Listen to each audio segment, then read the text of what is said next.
Fill her up. You're listening to the Gas Digital Network.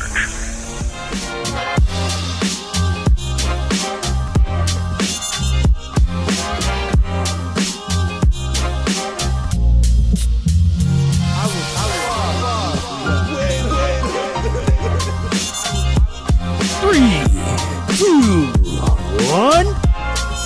Yo, welcome back to Gas Digital. It's your boy, Thicky Smalls, Gerard Michaels here on this beautiful Friday. And to my left, at 6'3", 200 pounds, every one of them is a problem, rocking the Gabagool sweater for people that are only listening online right now. The poor people. Poor people. What idiots to only listen. You get to look at me 2 times a week. I hear you. You know, there's still some schlubs that have to work in this world, though, Micks. So thank you for listening to us during your work day. The weekend is almost here, baby.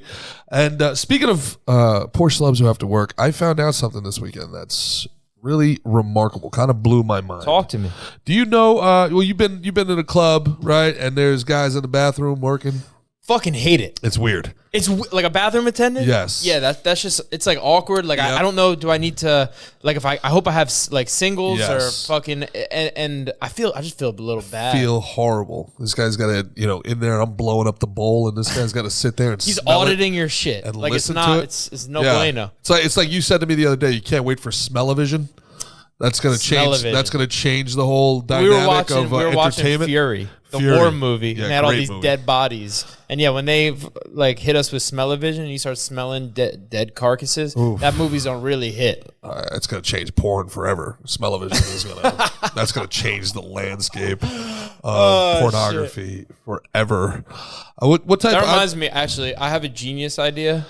For porn, remind me after the show. I can't have anyone stealing my idea yet. Or remind me, Ben. Remember, if they're not already working on smell-o-vision, we need to get that on next. I would. Can you imagine watching smell-o-vision? That's coming. Can you imagine? Well, that's what I'd be worried about with the porn, right? You want to turn it off before that, I would imagine. I thought you were about to hit me with a coming bit. Yeah, but the can you imagine Food Network with smell-o-vision? That'd be something, right? Food Network. Getting so hungry. Oh my god, that would be something. Yeah. But anyway, so the bathroom attendants would be bad. Right? Do we all agree? Bathroom attendants, like it's nice because it's like it makes you feel a little fancy. Yeah, like it's almost like you have a little butler, whatever. But at the same time, I feel bad. Yeah, it's bad, and then I feel bad, and I feel like do I? You got to pay to Am I allowed to wash my hands by myself? How many times do you go in there? And that's right. Do you I got to give a every $5. time? I got to. Yeah. Hey, remember I got you before, bro? Yeah. So what happens when you break the seal and you're going in there once an hour? So anyway, I came out and I just happened to be having dinner with a person that owns restaurants and bars, and like, am I allowed to wash my hands by myself? So should he help? Should I let him help me? Should I do?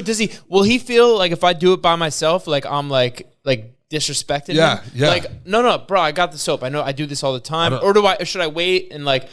I don't know the etiquette. I mean? I don't know the bathroom attendant etiquette. Yeah, I went to public school. Yeah, I was more likely to be a bathroom attendant than to learn how to use a bathroom attendant properly. So man, you got time, bro. You can be whatever you want to be in this fucking world. I promise you. It's trending in that direction, frankly. It's trending in that direction.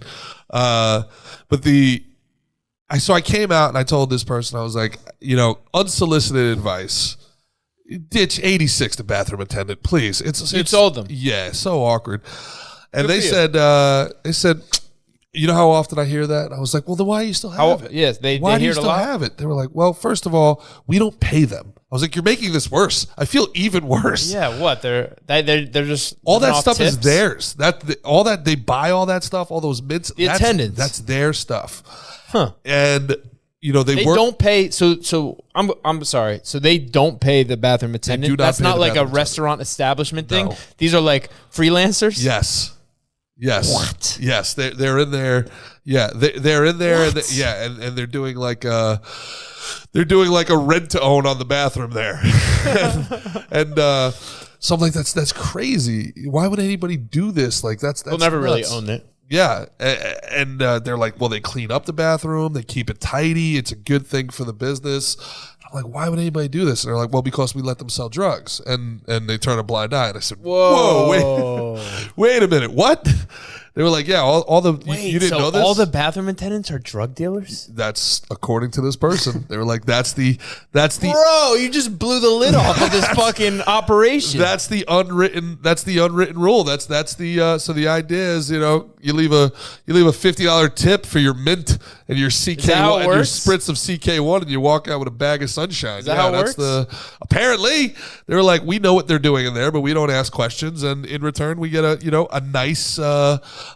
nice clean bathroom. That's what they get. That's what they get out of it. They don't get like a little piece or anything. I didn't know. My mind was so blown by this. So they get a clean bathroom. That's what they got. This dude could hustle his drugs and his mints and his fucking whatever else he wants. This person had no reason to lie to me, but it makes sense why that job exists.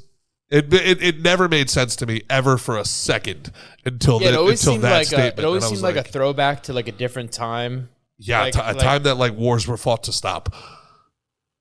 Yeah. Like, yeah, it's I've always found it a little uncomfortable. It's horrible. Like you know what I mean? Like I remember one time, bro. You know where I think I was too? I think I was at a comedy club. I think I might have been at Caroline's. They have a bathroom attendant? Sometimes when I guess the motherfucker's slanging in there or whatever. And you know what the dude said to me? I piss in the toilet. Mm-hmm. And dude goes, flush. Told you. Yeah, I was about to be like, why don't you do it? They keep it clean. Because you're here anyway. It's like, fuck. But I was like, all right, bro. You went from feeling bad to not feeling bad at all in one sentence. I went from feeling bad to feeling mad. I saw the guy. I was like, what's up? Yeah. He was like, yeah. I don't even know if he said please. Yeah. It didn't fit in my recollection. He did not say please. Yeah. Mickey Gall hates wealth inequality, but he hates authoritarianism even more. Yeah. Don't tell me what to do. Definitely don't tell me what to do. I feel bad for you. Flush. I hope you fucking die. Why don't you flush? Piece of shit. This is why you're a bathroom attendant. You don't know how to talk to people, asshole.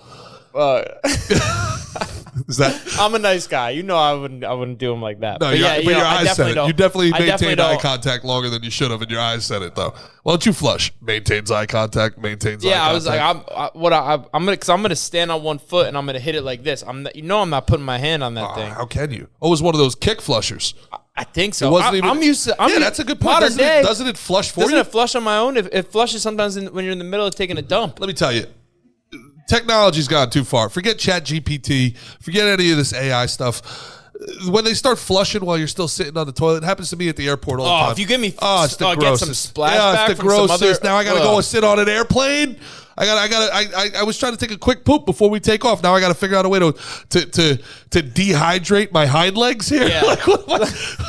What's happening here? Yeah, it's like you might as well just hover over it. Especially as I'm getting older, my balls are getting perilously close to that water, buddy. It's a little bit. You got a low ball hang. I got an inch and a half max. That's all the egress my dick I goes have. in the water every time. Oh, is that right? Every time. It's a gift and a curse. But I always say it's a gift and a curse. Really? Yeah. Sometimes my dick sits on top of my balls, and I think I'm peeing in the toilet, but I'm actually shooting out over my fucking. Aww. Yeah. You ever piss out over your boxers? It's like the worst feeling in the world, boys. I don't mean to be telling tales out of school here, but I can't be the only one that has to and then you try to catch it. You get piss all over your hands there. You know. Wait, am I the only one here? I really don't understand what you're saying. Really? No. Never happens to me either. It was just checking to make sure it didn't happen to any. Just making sure it didn't happen to any of you degenerates. Yeah. No, you're good over here. Yeah, so that's apparently the thesis that those dudes are slanging. Them dudes in the strippies are slanging. Because I was feeling the same way. I'm like, man, if I don't start getting some more bookings, I might have to take up one of these jobs as an attendant in a strippies. You know that'll never happen, dude. What? That you'll Yeah, because I don't have enough balls to sell drugs. I can't be a Come on. I got to tell you though, I feel like that's like the perfect cover. A cop goes in there. Like a cop can't feel so bad. Like, how bad you have to be to drag someone out of a strip club bathroom. I gotta say, I'm a little skeptical. I wonder. I'd like to believe that they're all fucking big time drug kingpins, but No, I think they're the low men on the totem pole. Well, obviously, but I was being hyperbolic. Yeah, but nice. I don't.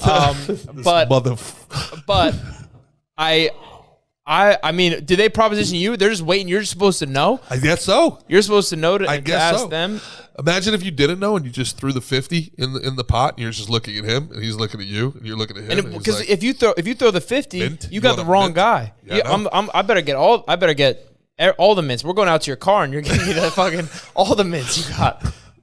No, I want the pack of Starburst. You can only have one Starburst, sir. I want the pack. Yeah, no, yeah. If you're trying to buy drugs and this guy's just like, wow, thank you so much. Starburst. I wanted something for that. What type of Starburst? Tropical Starburst. I don't have. I want an 8-ball of tropical Starburst.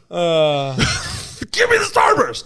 Yeah, Junior mints. Yeah, I didn't know the code. I've never really dealt with a drug dealer. Ever? I mean, I've never done, pills or powders. You've never really bought drugs, but you've no, people just give there's them drug to me. dealers all over MMA. People just give them to me. They just give you drugs? They just give me no, I'm just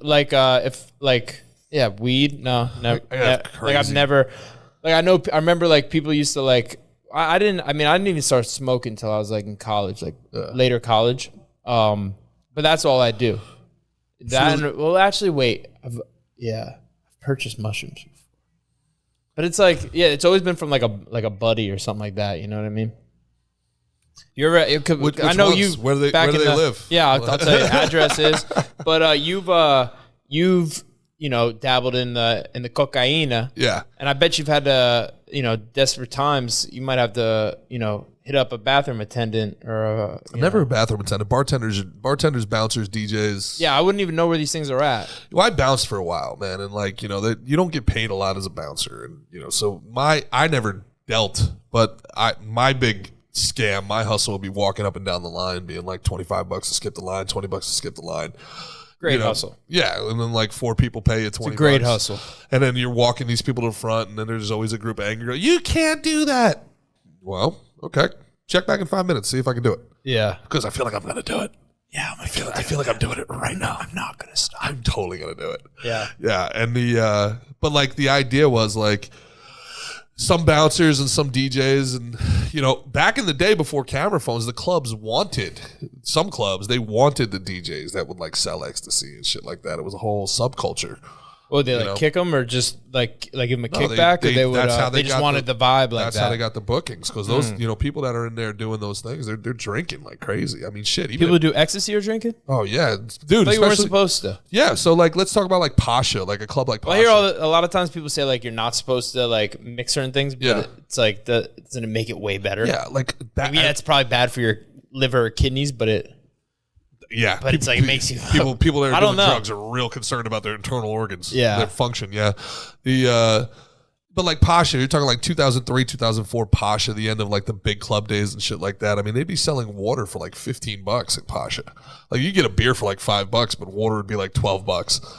Really? People would be in there just rolling for 6 hours. Bro, I hate to interrupt. My boy Brendan Allen just tapped out this dude Muniz. But we know that because that happened a week ago. Right, Mickey. Exactly. I know that happened a week ago, but I got it live right here. Because we know that shout happened out to BA Brendan Saturday. Allen. Woo! And this is Friday, so we know that happened. We'll talk about the fights later. Yeah. We're going to bring up the fight card and shit. But man, am I happy my boy BA just got that finish. That's what's up, man. That's what's up. Congrats, Brendan Allen. Yep. Every fight gets you further away from being a station attendant, that's what we're looking for. True. That is very true. Why would I say gas station attendant? I guess that too. Well, we only got those really in Jersey, That's pretty much it. That's a Jersey colloquialism, if you will. That was some congressman all over the world. Some congressman from Jersey. There's only 2 places brought that up and be like, "This is how we can start millions of jobs across this country by making gas station attendants mandatory." And it was that's your big way to save the fucking economy. Not let people pump their own gas. That's it. Jesus, these fucking people. Anyway, that's a huge thing.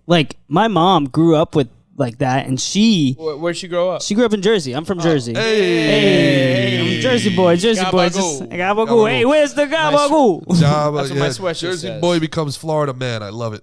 But she literally, when she'd go everywhere else, she'd be like, "You're not pumping my gas." I'm like, "What do you mean?" And she literally would get accustomed to it. That's a good point. She was so.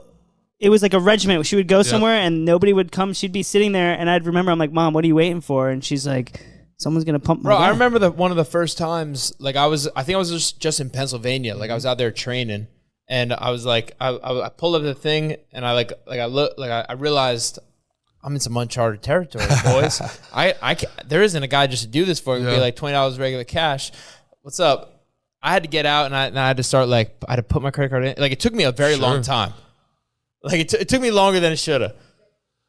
Well, the first couple times. Yeah, like I was like, all right, so I type in, all right, now I press the button. Yeah. Like you can follow the directions if you're not an idiot. Pretty tough though. They put do you want a receipt? No. What's your zip code? Do you want a car wash today? It's 3:00 in the morning. Yeah. No, yeah. Can I just get my gas? Yeah. But actually, and this goes why all politicians are idiots. This is the law of unintended consequences. All of them? They're all idiots? To a fucking one. As soon as they became they might have been really smart while they were running. The second they got elected, moron. So the law of unintended consequences, it turns out that the gas stations and the gas station attendants make less money than they would otherwise if people pump their own gas. Can you guess why? No, people don't want to talk to people. Nope.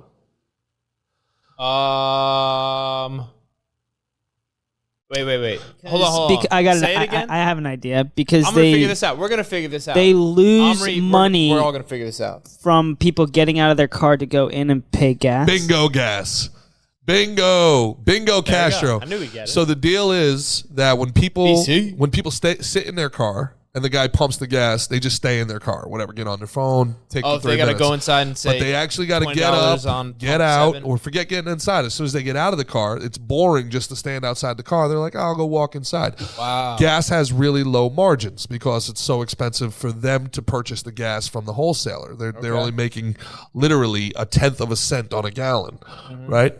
But you go inside and they have all these really high margin markups on food, which is why, the food you buy, like the chips you buy at a Wawa, are twice as expensive as if you buy them at a ShopRite. You know what I'm saying? So the high margin stuff is inside. So by forcing people to get out of their car, they're actually incentivizing them to go inside the store where the gas station makes more money. So this congressman, whatever his douchey name is, I'm sure, he's going to make the economy more money by forcing everybody to pump their gas. I'm a hero. And it's going to have a net negative on the economy. He would literally have to read one study to know it was a dumb idea. But he couldn't be bothered. Wait, I'm confused now. What? I thought you said them pumping their own gas would make more money. Correct.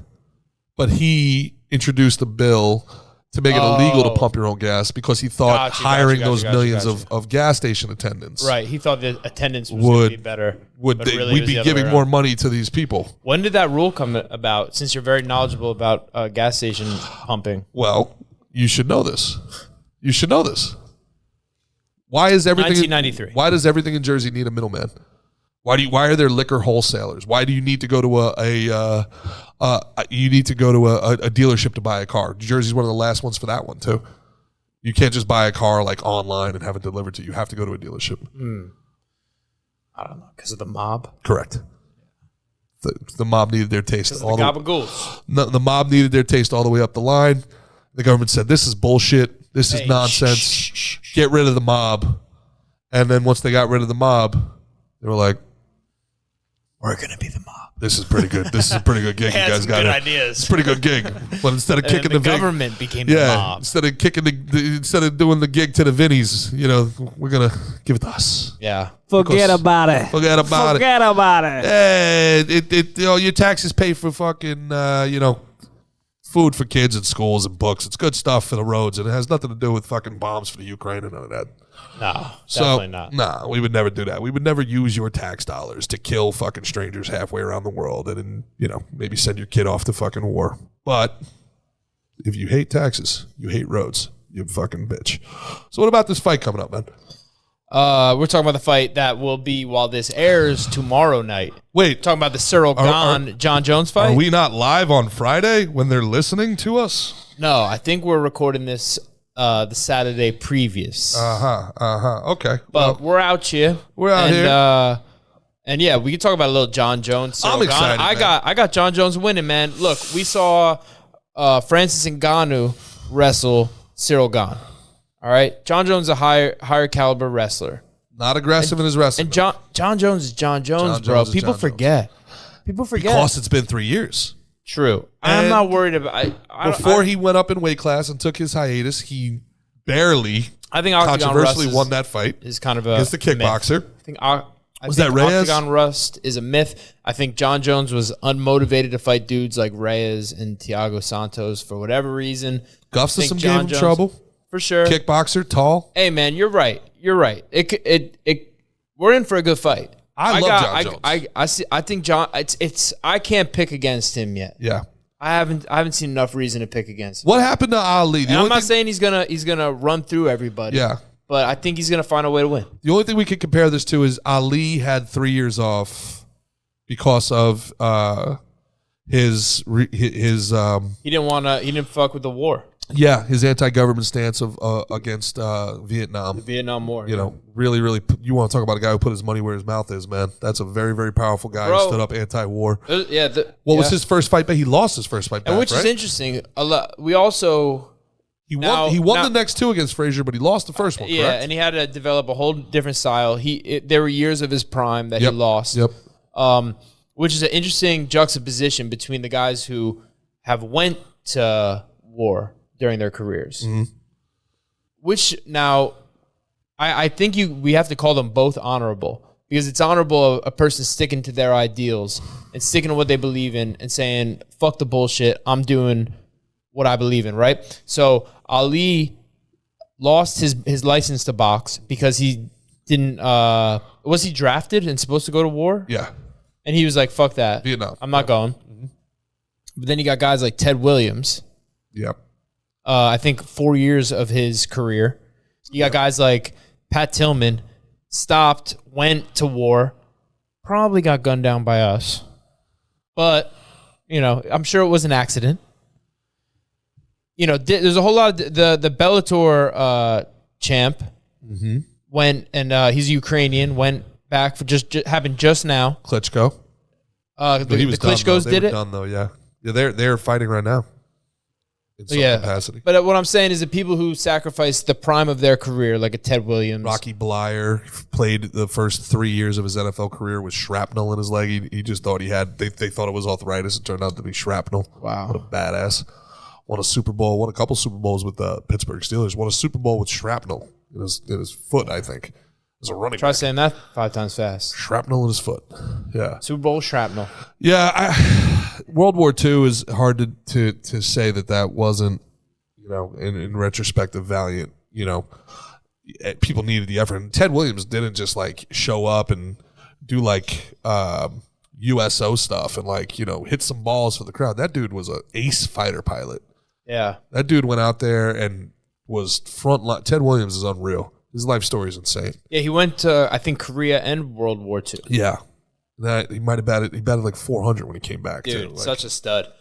Hey, if someone deserves to be frozen, it's that guy. He should be frozen. That's what he believed. It's a pretty stuck up thing to be like, hey, freeze me, and then when we figure the shit out, that dude trusts the science. Yeah, he trusts the science. Walt Disney is another guy who got frozen. Yep. Right. Yep. Who else got frozen? I don't know. So they're like, when you guys cure death, bring me back. Yeah, what is the exact? Yeah, more or less. Yeah, he's like, why would I give up? Cryogenically frozen. Yeah, he's like, why would I give up my organs? Yeah, it kind of oddly enough goes back all the way to Egypt. They would take the organs and they would put them in those separate canisters. So they kind of thought that there was something somewhere along the line where it was I don't know, maybe it's the lungs, maybe it's the heart, maybe it's this little spongy thing in your head. I got a list. Go for it. I got a list. A list of? Cryogenically frozen humans? Living people who plan to and deceased people who have been. I bet Gates and Schwarzenegger are on that list. Nah, they're up there. What would you like? They're going to do the Neuralink. What would you like? They're going to do the Neuralink. Would you like living people who plan to be or deceased people who have been? Give me both. You pick. I don't care. Either way. All right. I might butcher some of these names. Dealer's choice. All right, we're going to go living people because I think that's pretty interesting that they have already planned to do that. Actually, no, we're going to skip. I want the dead people. All right. I want to know who's frozen already. All right, so James Bedford. Never heard of him. 1967. Dick Clare, 1988. Never heard of him. Who are these people? Why do we care? Yeah. Give us some relevant people. All right. Ted Williams is on there. Yeah. John Henry Williams, 2004. His son? Is that his son? Let's see. Who is this person? John Henry. Nah, that was the dude with the. Yeah. Is the son of? Yeah, he was the son of Ted Williams. Yeah, he's yeah, why not? All right. The whole family, whole Williams family. You'll see him in 100 group years. discount. Yeah. Groupon. Yeah, it's like cryogenics. Instead of getting what do they call those things? I imagine you have to have a pretty healthy estate. It's not like a one-time payment thing here. No, right? yeah, you're in that freezer for eternity. You have no idea. The electric bill on that motherfucker has got to be. It's high. Yeah, it's high. In these energy, dude, this energy environment. I was realizing, listening to some of the clips, bro. I curse so much when I like talk on this. Yeah. Did you realize that, or it's just my own realizing of myself? It's kind of a Jersey thing, and then we run it back, and we're like, I probably didn't need to say. I feel like you do a better job than me, but I know because I have baby sisters, and I've taught kids. Like I used to teach kids jujitsu. Yeah, it's easy. I can easily turn it off, but when I get like comfortable and getting like in the flow, yeah, I sound like a freaking sailor here. Yeah. I said freaking, right? What bothers me more is I could edit myself. Yeah, what bothers me Call more... a kid a knucklehead instead of a dumbass. Oh, you knucklehead. You know what I mean? Yeah. Bothers me more is this fluencies and the wasted talking, like when I do like, that stuff bothers me. Well, it's good when they do the clips stutter. and they kind of cut it out. Yeah. And they just make a bing, bing, bing, jump bing, cuts. bing. I love that. Love me a jump cut. Yeah. Yeah. Especially if just I had... FYI, guys. Membership at a cryogenic lab is $17 to $100 a month. You don't need that much money to be That's frozen. not bad. That's not bad. I might get frozen right now. That's less than a casket. That's like that's a better option. It's kind of a. What is Costco running these cryo labs? How is that possible? What when we get our deep Ben, meats, look for some good names on frozen and unfrozen. Shit. Find out a couple of these cryogenic labs. See if they want to sponsor the show. I could be convinced once the old ticker gives out. My ego's big enough. Oh, for sure. Yeah. Spin my brain back up in a body with a halfway decent metabolism, and I'm let's go. Let's run it back. Oh, shit. Let's run it back. See, my problem is I'm going to just be disappointed. I'm going to be like, man, that last guy was so much better. I'm probably going to just let y'all toss my ass in the ocean. Is that right? Yeah, probably. You know what I mean? I'm very zen, bro. I'm very one with nature. Go you know out what there. I mean? So, like, I'm just like, you know what I mean? Let me, you know. Yeah. I have a proposition for you then. There are companies that will put you in a sack with tree seeds. Yeah, they'll grow a tree out of you. Seeds. Yeah.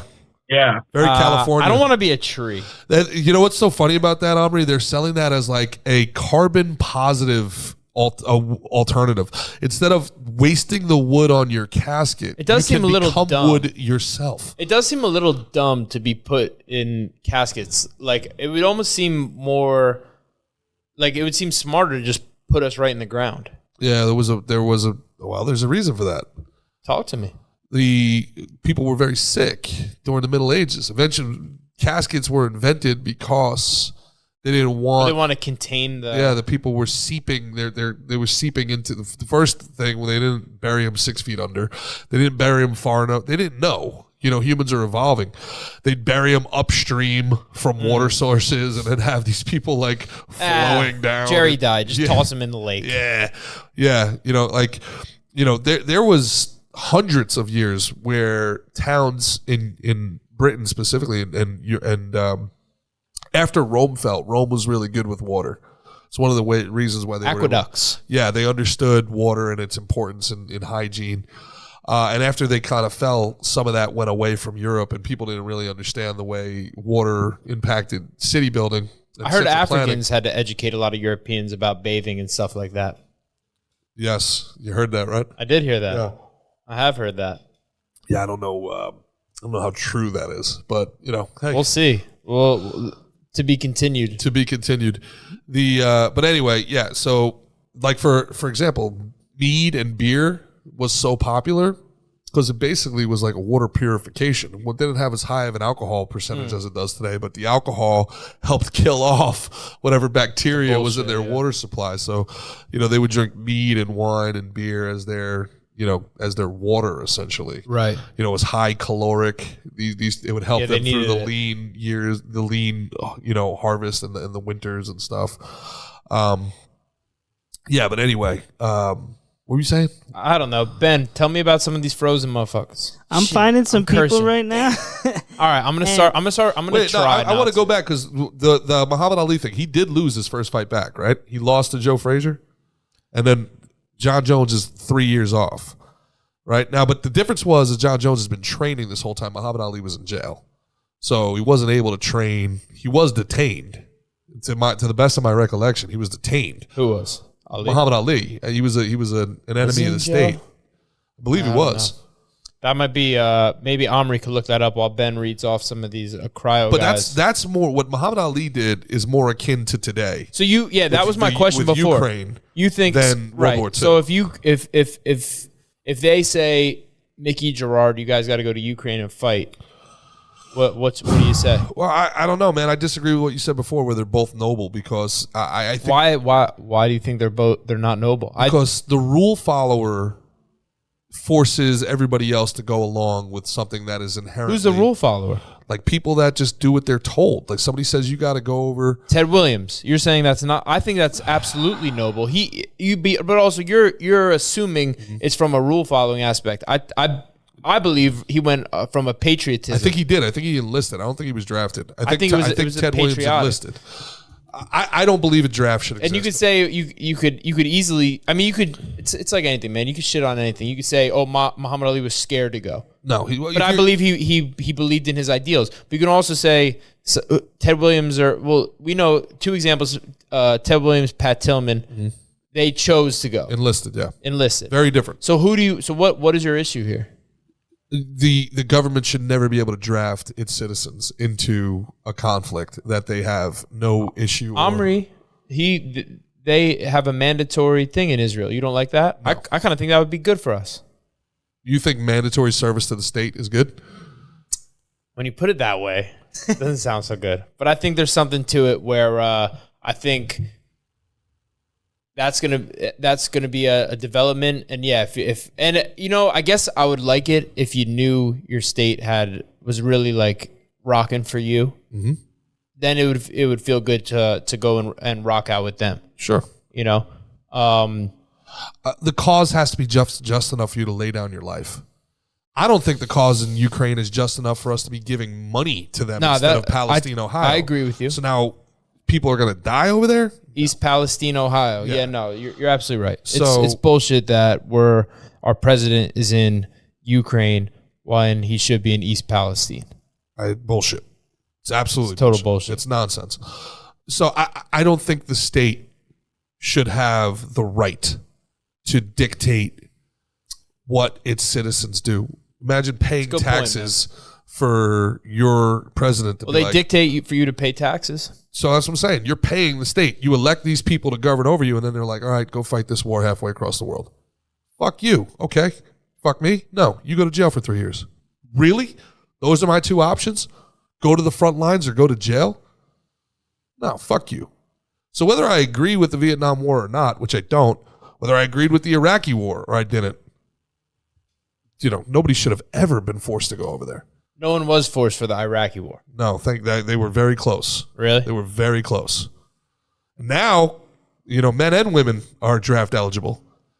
So it's getting draft closer. eligible. It's getting closer than people think, man. It's getting closer than people think. You think there's going to be a draft? You think we're going to end up in World War III with Ukraine? I mean, on Ukraine's side, I guess, versus Russia and China? I don't want to go deep into it, but it's a better than 0% chance.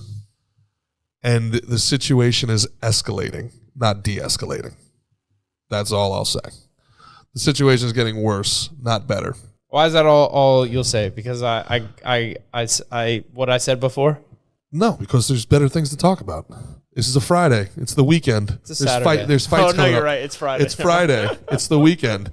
This is people's lunch break. I like keeping it light on this podcast, Mick. Yeah, right. One thing I will say about the draft. One thing I will say about the draft is I kind of see both of your points. I hate the fact that they made me do it, but it leads to you maturing in a much better way. It helps you develop as a man. I think exactly. I think in a lot of it would help out a lot of guys in any country, but I guess I could only speak for us. It would make them, become more of a man faster. Were you deployed in a conflict that you disagreed with, Omri? I wasn't deployed. I was like 3 hours away from home. I don't agree with what my government is doing, and I didn't like being there. Listen, if you want to talk about mandatory civil service where everybody has to work for the post office for 2 years or everybody has to work as a civilian contractor helping something somewhere, I could probably see value in that. I can see value in that, not as a mandatory thing, but like, let's say that you want student loans, government student loans, right? Instead of just giving people access to the government student loans, maybe you have to do some sort of mandatory civil service, and then it becomes like a GI Bill type of a situation where you can opt out, but then you don't get access to these student loans, right? Maybe I could be convinced of something like that, right? Where you got to give to get. You got to give something to your fellow citizen to get. I could be maybe swayed on that argument. But to take an 18-year-old, and I tell you, this is one of the most striking things to me as I walk through the airports when I travel across the country, and I see these kids in their camo. I'm like, that's a child, man. That's a child. One, I'm like, I could probably beat the shit out of that kid. I hope I hope we got some bigger, badder moment. But also at the other side, I'm like, how could I sit here as a grown-ass man and be okay with an 18-year-old child being sent to do this? And I get it. He signed up for it. Being forced? Or you're talking about he signed up for it, but he was 18, like, what, he's young? Bro. He's He's a baby? 17. Yeah. I don't... This idea of warfare for profit and that we need to get our nose involved in this shit makes me sick to the fucking core of my stomach. No, the fact that we're sticking our nose in other people's shit is horrendous. It's against we've been doing it for years. It's against the George Washington said basically, stick to our own affairs. Yep. And for as long as we've been alive, they've been sticking our noses elsewhere. Yeah. Because it's very profitable for them. And they're not going to be the fucking ones on the front lines. It ain't going to be their kids. They're going to take other people's kids. It ain't going to be their kids. I can promise you that. It ain't going to be anybody in the Pelosi or fucking Mitch McConnell family that finds themselves on the front lines in Kiev. I can promise you that. It ain't going to be them. They'll make the money from their fucking government contracts. They'll rake in the dollars from their fucking stock in Lockheed Martin. The war machine. But it ain't going to be their kids. Cannon fodder. Yeah. So, anyway, all of that to say that 3 years is a long time not to be in the ring. So, but what was your point with that? You were talking because you were saying something wasn't noble. I don't think people who follow the rules to be seen as patriotic are actually noble or patriotic. I think it's much more about that we were speaking about. So, if somebody was drafted, right, and they jumped, well. I'll use Pat Tillman for an example. Okay, because Pat Tillman thought he was doing the right thing. Pat Tillman believed he was doing the right thing. Right. And he went to Afghanistan, a place that had nothing. He enlisted after 9/11. He quit a career in the NFL. For people who don't know who Pat Tillman was, for younger listeners who don't know. Shame on you. Pat Tillman was a safety in the NFL. That's an American hero. For the Arizona Cardinals. And, he played the game really hard. He had long hair, good-looking guy. Stud, white dude, long hair. Yeah. And he quit in his prime to become, I believe, either an Army Ranger or a Navy SEAL, one of the Special Forces guys. And the other guy, the running back for the San Francisco 49ers, did it also, but he doesn't get any pub because he didn't die. Coffee was his last name. Black dude, I forget.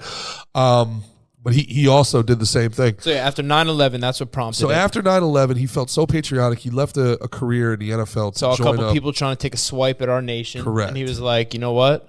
Yep. Fuck that. And he died. I believe in Afghanistan.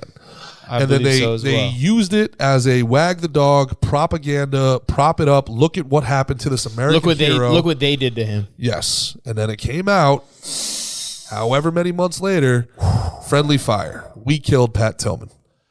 So they try to keep that on the DL and still kind of do. Yes. I think, yeah. Yep. I don't think that's not a to take away popularized- from Pat Tillman. So like people are, I can already I can feel the internet closing in on me right now. Pat Tillman's a fucking hero. He is a hero. Fine. But I'm sure we didn't friendly fire him on purpose. We should have never been in Afghanistan. Afghanistan had nothing to do with 9/11. Iraq had nothing to do with 9/11. That's what it's about, huh? Why? Nothing to do with them. Yeah. Iraq didn't have weapons of mass destruction. We killed 1 million people over a fucking lie. Yeah. A lie. The war machine put us trillions of dollars in debt for no reason. And we still have people out here like, pay your taxes, do the right thing, serve your country. That's the shit I'm talking about. Muhammad Ali, to me, is a hero because he stood up to the powerful and said, this is bullshit. I'm not dying in Southeast Asia for the fucking war machine. I'm not doing it. You're not patriotic. Okay. If that's what my country stands for, fine. Yeah. Fine. I love America. Anybody that listens to us knows where I stand. I love America. But that doesn't mean you have to give your life for these corrupt motherfuckers. I'm going to die for Donald Trump? I'm going to die for Joe Biden? No. And if you got high school age kids, imagine your 16-year-old son right now. So 2 years, if baby. If they draft you, what you doing? Oh, I'm not going. I'm going to jail. You're going to jail. I'm going to protest. I'm going to protest. I don't think they're drafting you. This is why I'm staying at the BMI. I don't think I'll be draft eligible. Yeah? Yeah, just get fat. That's why you're keeping. Just get fat, people. I can't run a mile. The fuck? Yeah, I got sleep apnea, bro. Yeah. They've lowered the standards so low. They're like, it's okay, just enlist as a woman. I'm not a woman. You're a woman. I'm not a woman. Look at those tits. You're a woman. Fuck. We're going to get you one way or another. You're like, God bless this metabolism. Yeah. Undraftable. So, yeah, but then they put the pressure on you. Like, then all the rule followers are like, oh, he's a draft dodger. Fucking draft dodger's a hero in my mind. Stood up to the power. Fuck these people. They don't get to use you for their fucking ambition. Right. Yeah, I agree with that. I don't think I don't. If tomorrow they were like, hey, Mick, you got to go to Ukraine. Mm-hmm. I'd be like, nah, because I'm gonna be honest. I got a lot of like Ukrainian friends that I love. Mm-hmm. I'm starting to get annoyed by seeing the Ukraine like flags out, and it's probably just a prideful Ukrainian families things. But I also feel like you're getting you're getting suckered into it's crazy what they're doing with the money. Yep. How our government's sending all this money to Ukraine, and then it's also circulating back to the party that's in power. Yeah. It's corruption. It's the very definition of corruption. It's for sure corruption. So if then they're like, hey, you got to go. It goes back to the you got to go fight some people over here. It's like, okay. It's like, all right, now you're starting to really you're trying to put your thumb or your boot on me. Yeah. That's when I'm gonna we're gonna pivot. Okay. That's when I'm gonna pivot. That's when I'm gonna pivot when they're trying to put their shit on me. I can only be hopeful that everybody feels that way, but I gotta tell you, I've lost a lot of faith in my fellow citizens' ability to say no. They just don't say no. And you're talking about we have Corona being the testing point for correct. it? Half the country are dangerous rule followers. Not only do they not have the balls to say no themselves, not only are they cowards, they're traitor to their fellow man. They'll tell on you. Those little snitch bitches. They'll tell on you for not saying no. Yeah. Walking around with masks in their car like dorks. 100%. So you're telling me somebody that's got 4 shots in their arm is not going over there to fight? Yeah, they probably will. There's a lot of those people out there, bro. Go fight. God bless you. Go fight. It's poor people. Feel bad for them. I don't know, man. All the information's there. The information's there. What do you mean? Are you talking about what happens with the shots? What happens with everything, man?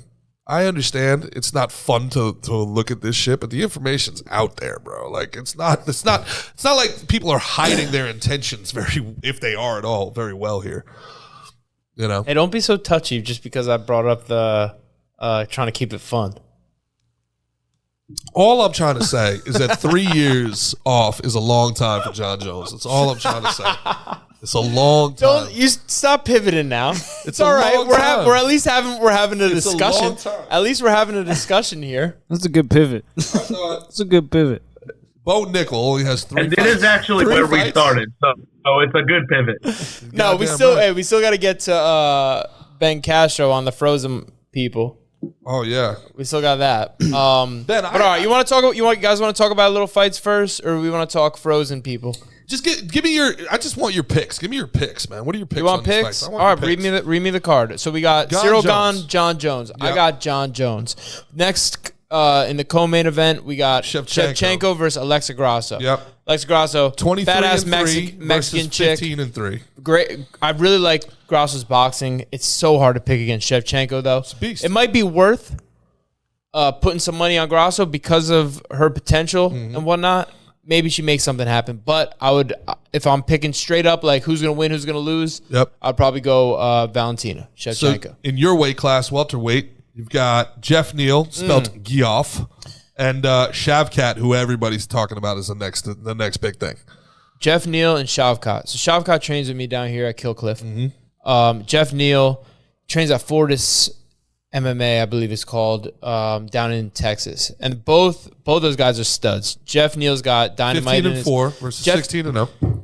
Records don't mean that much in MMA, bro. Jeff Neal's got dynamite in his hands, right? He touches people, he can put them to sleep. Shavkat, he's different, bro. He's like a mountain goat. He's long, he's wiry, you know. He's got good striking, good submissions, good grappling. He's good everywhere. I think the way this fight's gonna go is Jeff Neal could touch him in the first round because anyone could get knocked out. He can knock him out, hit someone in the right place. But I believe Shavkat.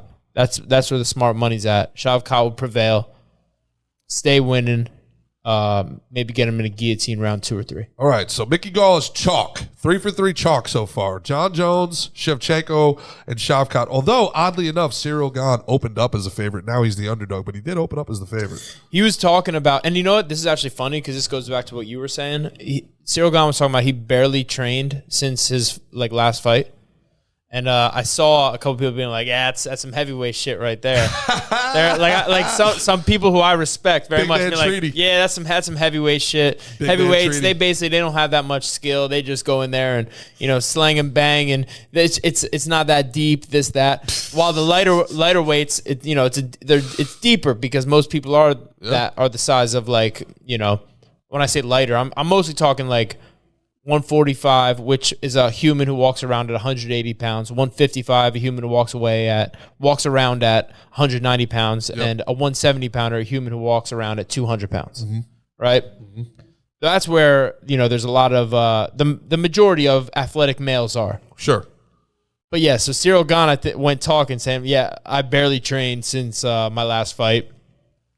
And I saw some people, fresh. Like I said, hey, maybe there's something to it. He developed some skill, and now he's chilling. You don't want to put some too much wear and tear on that. But regardless, if he said this or not, I got John Jones. Yeah, I could be wrong. Shit, I'm not. I don't claim to be an expert at picking fights. I gotta tell you, if I don't know the person and see what they're doing, even when you do, man, it's a fucking fight. Yeah. Shit happens. There's so many ways to win, so many ways to lose. Yep. You got Matus. Who we got? Gamrot. Yep. And I guess Jalen Turner. Jalen Turner. Yeah. I got Gamrot. I watched his fight a few months ago. Well, actually, we watched it. We were at Ong's house. That dude could wrestle his ass off. Okay. He's tough. Jalen Turner's long and can strike. He's got some good whipping strikes. If I were again, since I'm being a betting man right now, you want my picks? I'm gonna go Gamrot. Okay. And you got Bo Nickel versus Jamie Pickett. Bo Nickel. 3-0 versus 13. So look, Bo Nickel, you don't know this, but Bo Nickel's a very highly decorted wrestler. Okay. He might be, someone fact check me if you don't mind, Ben. I believe he's an Olympic champion.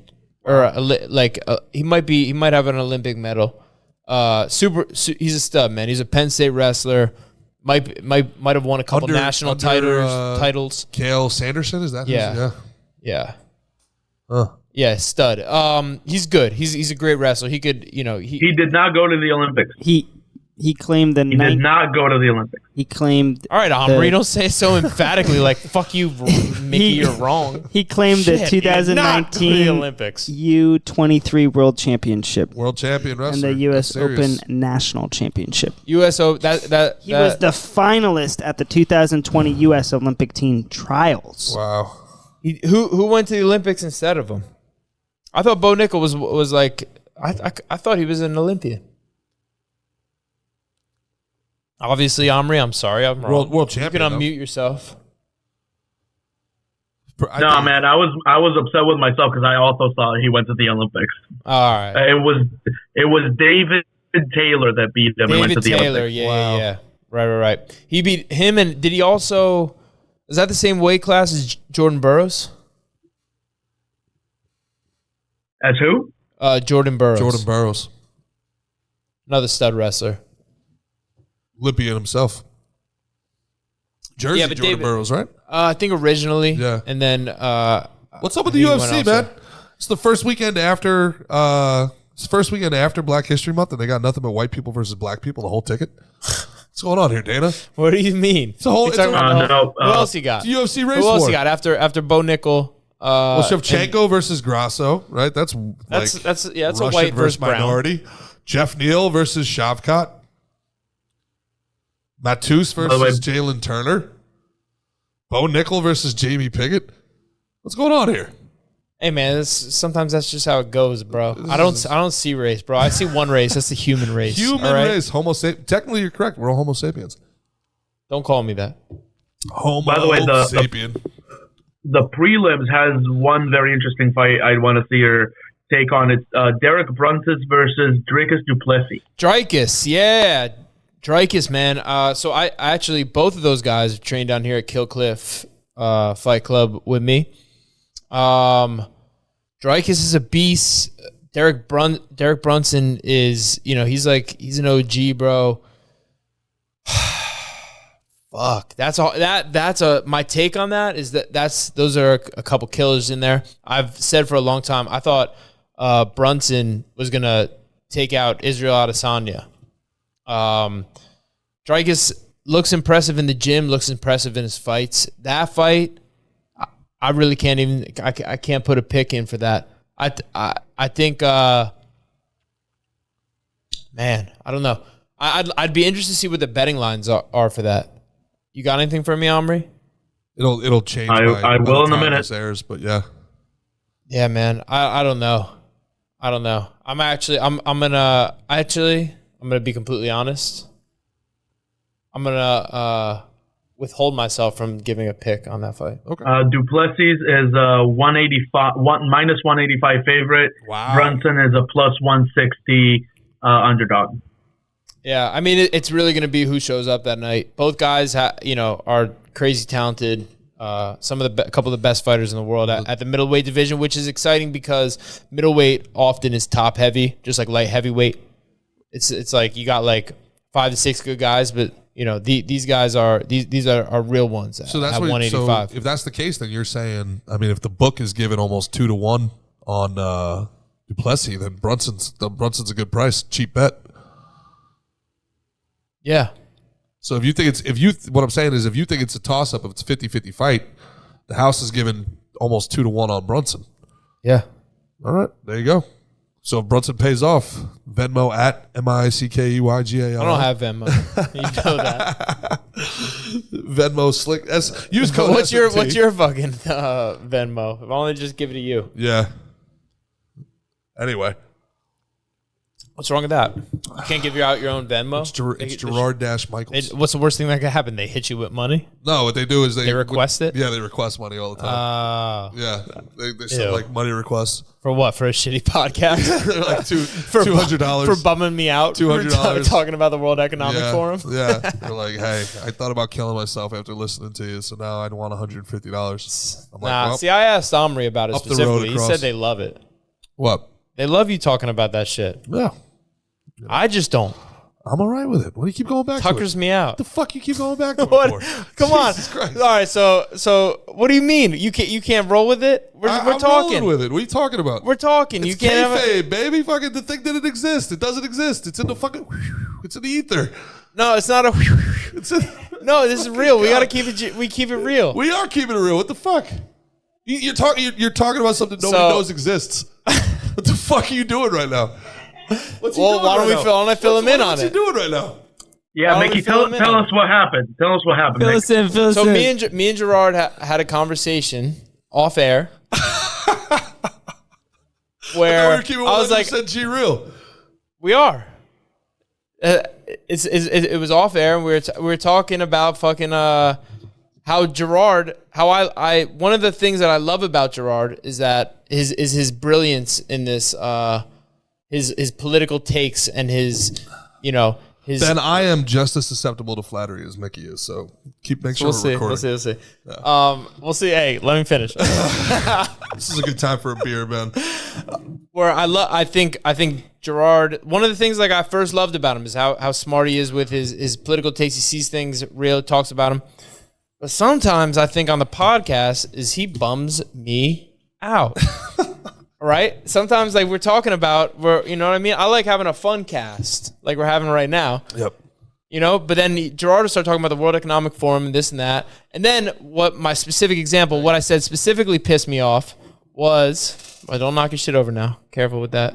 Was when on one of the Monday things, he talks about for about 7.5 minutes, and he was talking about, that could be hyperbolic again on my time, but it's a roundabout. G. I feel like he put a stopwatch to it. I feel like I learned. I thought you were gonna say. I feel like you just learned a hyperbolic, man, because you used it 2 times today. Hyperbole. Like I could be exaggerating slightly, but anyway, we were talking about, or Gerard. I shouldn't say we were talking about. Gerard was talking about how Democrats are monsters, and what was the other thing? Elected. Do we trust our government? We do not. Right. And then eventually, after you were talking about it for a while, I was like, my diatribe. All right. After your diatribe, there we go. Post diatribe, I was like, I guess it was kind of still in it. I was like, all right, let's pivot and talk about the fights. And you were like, well, no. What do you think? And it's like, I have to respond to 7.5 minutes. I was like, I mean, there's so much going on. And I felt like you made it almost like, well, what do you think? Like, what are you scared to talk about it? And I was like, bro, you just talked about, I don't agree that Democrats are monsters. I do agree that I don't trust the government, like straight up. But it also, I was like, bro, when I'm trying to pivot, let me pivot. If I got something else you want to talk about, and it, like I said, you're brilliant. But sometimes, right? Here it is.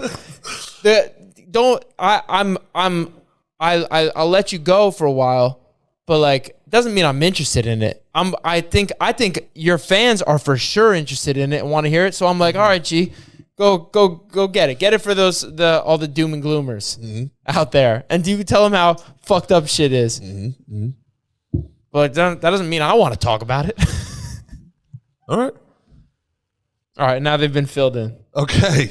That's it. No, now you feel how I feel, where you're just like, okay. So basically what I think Mick's trying to say is 3 years is a long time to be out of the ring. And John Jones, we just don't know. Does ring rust exist?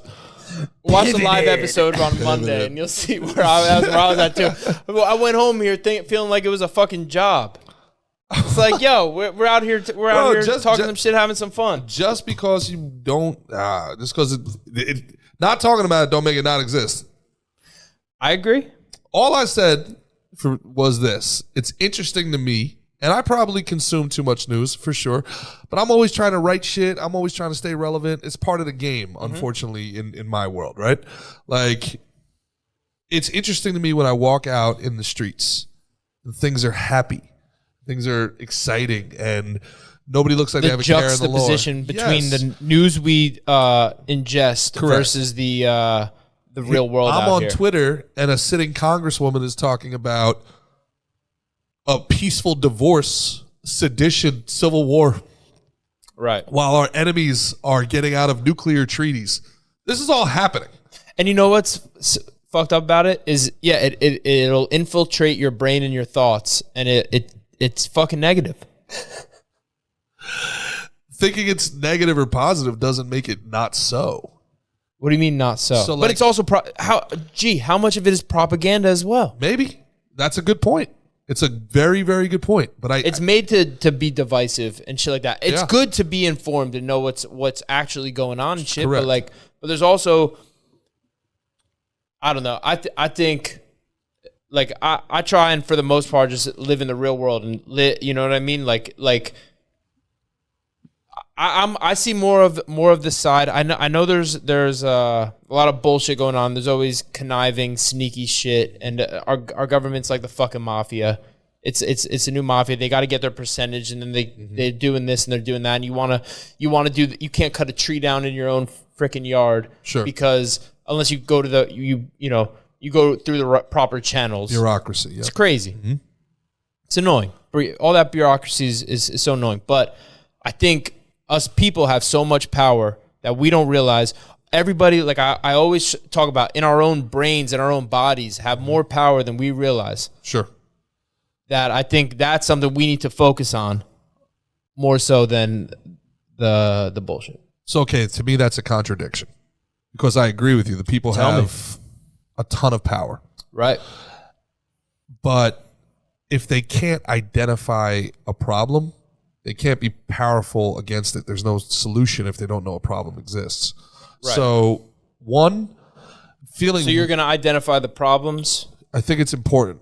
I think it's important to identify the problems. Whether and I'm very solution based. So I'm good with identifying problems, but I'm going to not feel good unless we come up with a solution, or at least have a jumping off point, or some sort of follow up. So here's the thing. I think they know that.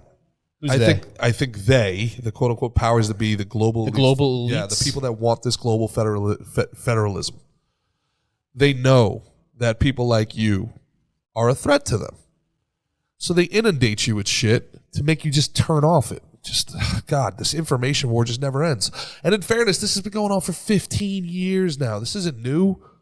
We've been doing this shit for over a decade. We've been under a propaganda warfare. It's been an information war for a decade. I understand the fatigue. I feel it myself. But that doesn't make it not exist. You know, and if people, we can talk all the shit we want about East Palestine and Joe Biden not going there, but I feel like people talking shit made the situation better, because so many people have shined a light on it that it's impossible for them to ignore. Right? Like when Biden gets back from Ukraine, he's got to pop over to East Palestine. All I want, he's a punk. You know, maybe it's venting on a certain level, sure. But also, I feel like helping people see the manipulation is very, very important. It's almost my mission.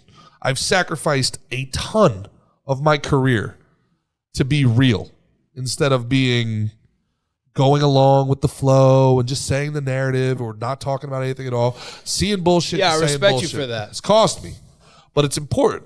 I really believe this. For example, that's what I love about you, bud. ESPN. We talked about this off air also. ESPN, right? So what is that's the bullshit? What I love about you, bud, but I don't want to hear what you have to say about ESPN. Basically, right? All right, shit. Let's go. ESPN. But it's the truth. What they do. But this is the truth. What are they doing? So this is. And what are we going to do to them? All right. I just need what are we going to do to them? How are we going to get them? I just need people to realize that it's happening. ESPN's been ESPTMZPN for a minute, bro. Yeah. So the Super Bowl When ends. I was a kid, it was different. Everybody knows. Super Bowl ends. It's basically the end of the sports season for months. There's no baseball. It's in the beginning of the spring training. Nobody gives a shit about the end of the regular season of hockey or the NBA. Right? Nobody cares about those sports until the playoffs anyway. College basketball is a whole month away from mattering. There is no college football. There's nothing in sports. February and March is terrible for sports. It's horrible. Okay? So what does ESPN do? Not even 24 hours after the Super Bowl is over, they get on to Race War because they need the ratings. Black History Month. They need the ratings. They don't have highlights. They don't have anything. It's... You know, Eric Bieniemy's not a coach because of racism in the NFL. Let's talk about this for a week. Now, he's a black guy? Yes. Black History Month. Maybe. But also they're doing it for the ratings. I get it. Yeah. It's they're on that fucking turning one another against each other. Yeah, Rick, that's blood money. It's race war. They're turning brother against brother to make $1. We got to see that shit and turn fucking ESPN off. That's the solution. We got to make it so unprofitable to fucking tear us apart. Will turning off ESPN do anything? Absolutely. 100%. Disney's lost so much money. They're fucking... it works. It's taking longer than it should because these people are getting international money to do it. China, Russia, these places are paying them to push China and Russia are propagandizing our country 100%, and to make race issues divisive and make white people against black people and make different different issues like that. Yes, be divisive. Yes, it's called active measures. Somebody can Google it. I don't want to bum anybody out, so we're gonna wrap this up and move on. But it's called active measures. You can Google it. All right, and this is critical theory. It comes from Antonio Gramsci from the Frankfurt School. Critical race theory is a derivation of that. And the entire thing is to destabilize a prosperous nation to make it ripe for revolution. A country divided against itself is much easier to fight. They're ripe for revolution? Correct. Who's going to revolutionize? They want America to dissolve. Into what? Which is interesting because Marjorie Taylor Greene is like, we should have a national divorce, and she's supposed to be a Republican on the right. That's what the globalists want. The globalists need America to dissolve. Well, what would the globalists need America to dissolve? So almost like how the Civil War was a secession, red states and blue states are all independent. What? It was north and south, obviously. Didn't I say that? Well, no, there wasn't. I said how, the Civil War was north and south, obviously. Yeah. But now the divorce she's talking about is red state and blue state. Yeah, that's what she's talking about, but it's stupid because it's not like that. Like basically every state is a red state and every city is a blue city. So it's ridiculous. Every city in America is blue and every suburb and outlier is red. Yeah, what you're going to have is organic shifting. What you're having right now. People that believe in one thing move to Florida, Texas. People that believe in another thing move to California. You said New Hampshire too. New Hampshire, yeah. So I'm gonna call them freedom states. Sure, these things are happening organically. Florida.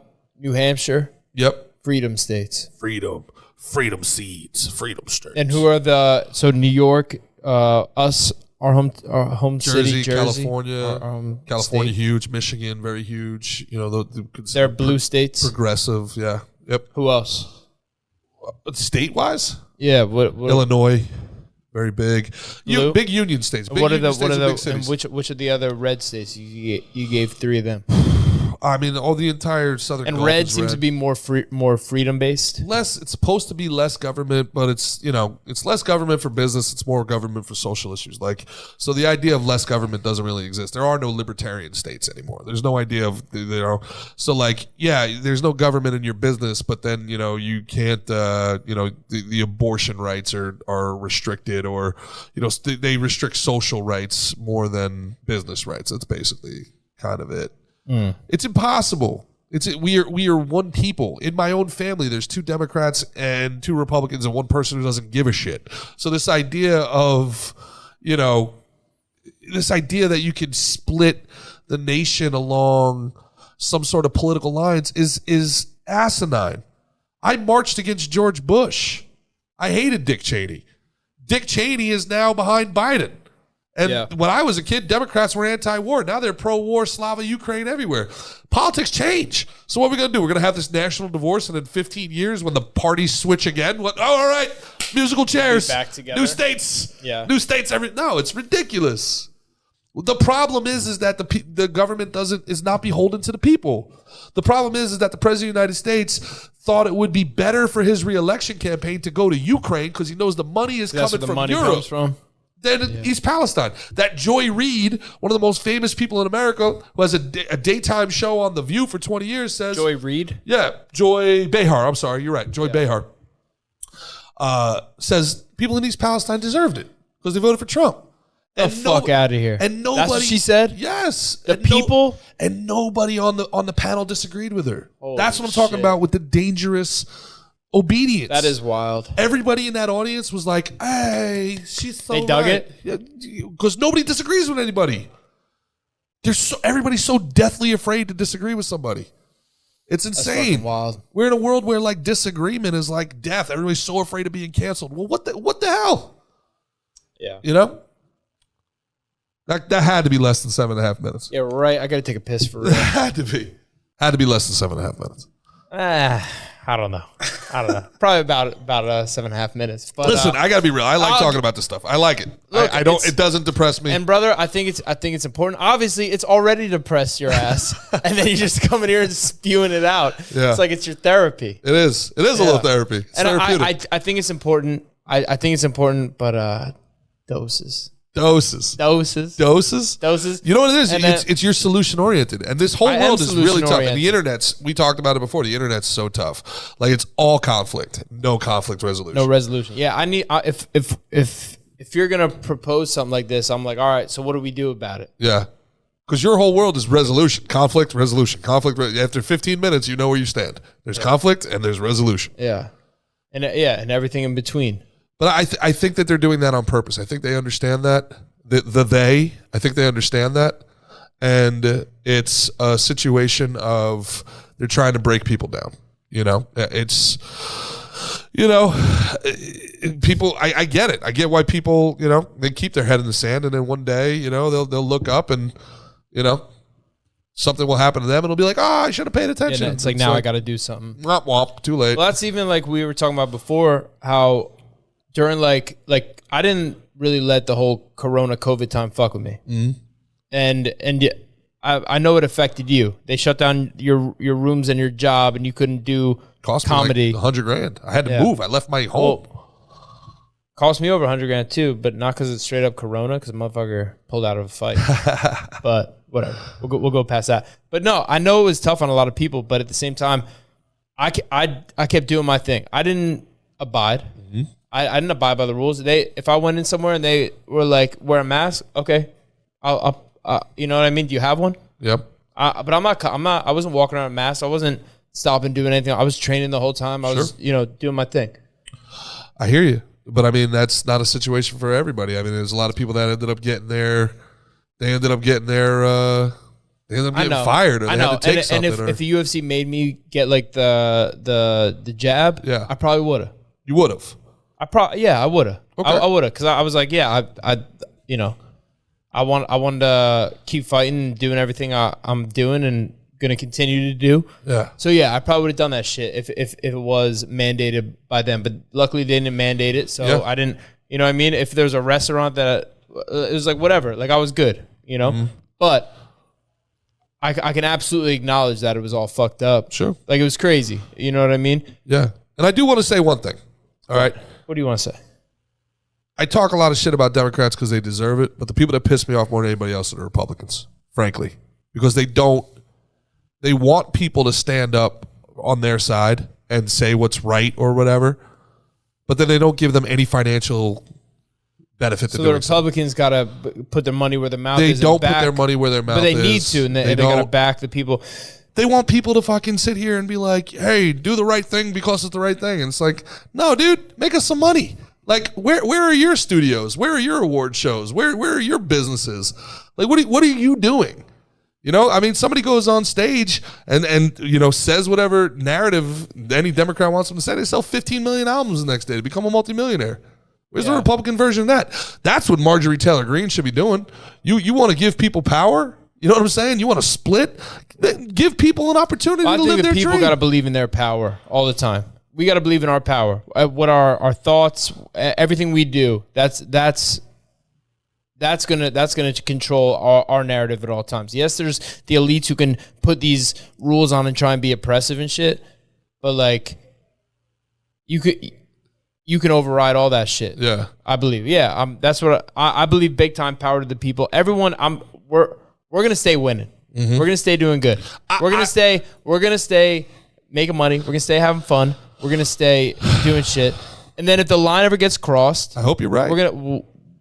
We'll check back. I don't like the great Martin Luther King Jr. said, I may not get there with you, brother. Eventually the good wins out. Eventually. Maybe I gotta pull you talk about Ted Williams. Maybe I gotta pull a Ted Williams and throw my head in a cryo or something like that, and you guys can spin me back up when the good guys are winning again. Yeah. Because I don't. You ultimately believe that the good will win. I do, but I think it takes a cataclysm to get there. You think what, the World Economic Forum is gonna fuck up the good first? I think they're going to do everything in their power to do it. Yeah. So is everyone in that form evil? Are they evil? Are people inherently evil? Or are they misled? It's a great question. I think people, regardless of whether they believe what they're doing is right or wrong, is irrelevant. Whether they think they're evil or they're good is irrelevant. Why? If you kill somebody in the name of God, you killed somebody, you're a murderer. Right? Like, I don't think intentions matter. I think... What? No, I disagree. Someone comes to your house, breaks into your house, wants to take your shit, you kill them. That's a reaction. But that's a reaction to an action. Anyone wants to fucking kill you, your job as a human is to keep yourself alive. Sure. So you kill them, you're not a murderer. Okay, but somebody breaks into your next door neighbor's house, you know it's them, and you kill them because you don't want them to break into your house. Are you a murderer? Well, they were going to do harm to your neighbor? They already did it. What, because they broke in or because they killed them? Yeah, so you're going to stop them from breaking into your house because they broke into your neighbor's house. That makes them a threat to you, hypothetically. Yeah, well, if they're breaking into your neighbor's house, yeah, you can. But he did nothing to you. Yeah, but we have responsibility to our neighbors, I think. So that's where me and you disagree. We diverge. Why? Did nothing to you. Did nothing to you. So you're like, if you're not fucking with me, it's all good? Yeah. Now something should happen to that guy. Wouldn't that be our divergement on how I wasn't fucked with COVID, but other people were, so I should make a stink about it too? Because I don't think I should kill the guy, but I should tell everybody, hey, this guy did it. I should raise awareness. I should talk about it. I shouldn't ignore it. We should subdue him.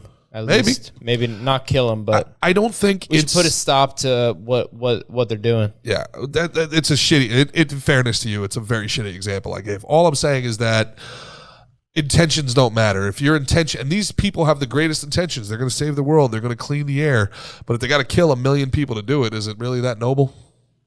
If they got to displace millions of people, is it really that noble?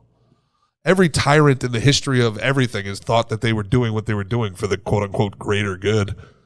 Nobody actually thinks they're the bad guy. Everybody's the hero of their story. Sure. You know? Except for maybe Genghis Khan. He kind of knew where he was. He knew what? What do you know? Genghis Khan's a Genghis bad Khan. man. Yeah. Bad man pajama. If you come to our walls, God will smite you. No, I am the wrath of God. I'm the punishment. I am the punishment of God. If you had been better men, God would not have brought me upon you. Me here. Yeah. He knew what he was about. Yeah. Yeah, was he the one that had all these daughters and would make them and send them out? You're probably related to Genghis Khan. You think so? Like one of I feel like one of 5 people on Earth. One of 8 people, I think. One of 8 are related to him. So if it's not you, me, G, it's him. It's at least one of 8. But he was the one that would have the daughters. One of 8 people. This dude fucking ran through. Yeah. Bro, wait, just understand that. If that's true, Omri, look that stat up so we don't look like assholes. I bet it's like 1 in 2 of Asian people. Do you understand there's 8 billion people on Earth? Yeah. 1 of 8? Yeah. 1 billion descendants? He was prolific. He was a prolific man. A prolific rapist. Whoa. No, well, let's retract that my man. He was. Yeah. Let's retract that, my man. Yeah, you didn't know I was going to say that. Semi-consensual. You didn't know I was going to say that. Semi-consensual. Yeah, at to best. be fair. Yeah. I mean, so the victor Hey, goes can to I say spoils, something? I suppose. Yeah. Rape, never okay. Here. You heard it here. Here. Never okay. Never okay. Fuck that. Mickey Gall, all right? But what you've learned from Gerard Michaels in this podcast is the world's going to end at any moment. Lift heavy, fuck often. From Mickey Gall, what you've learned is racism, never okay. Rape, never okay.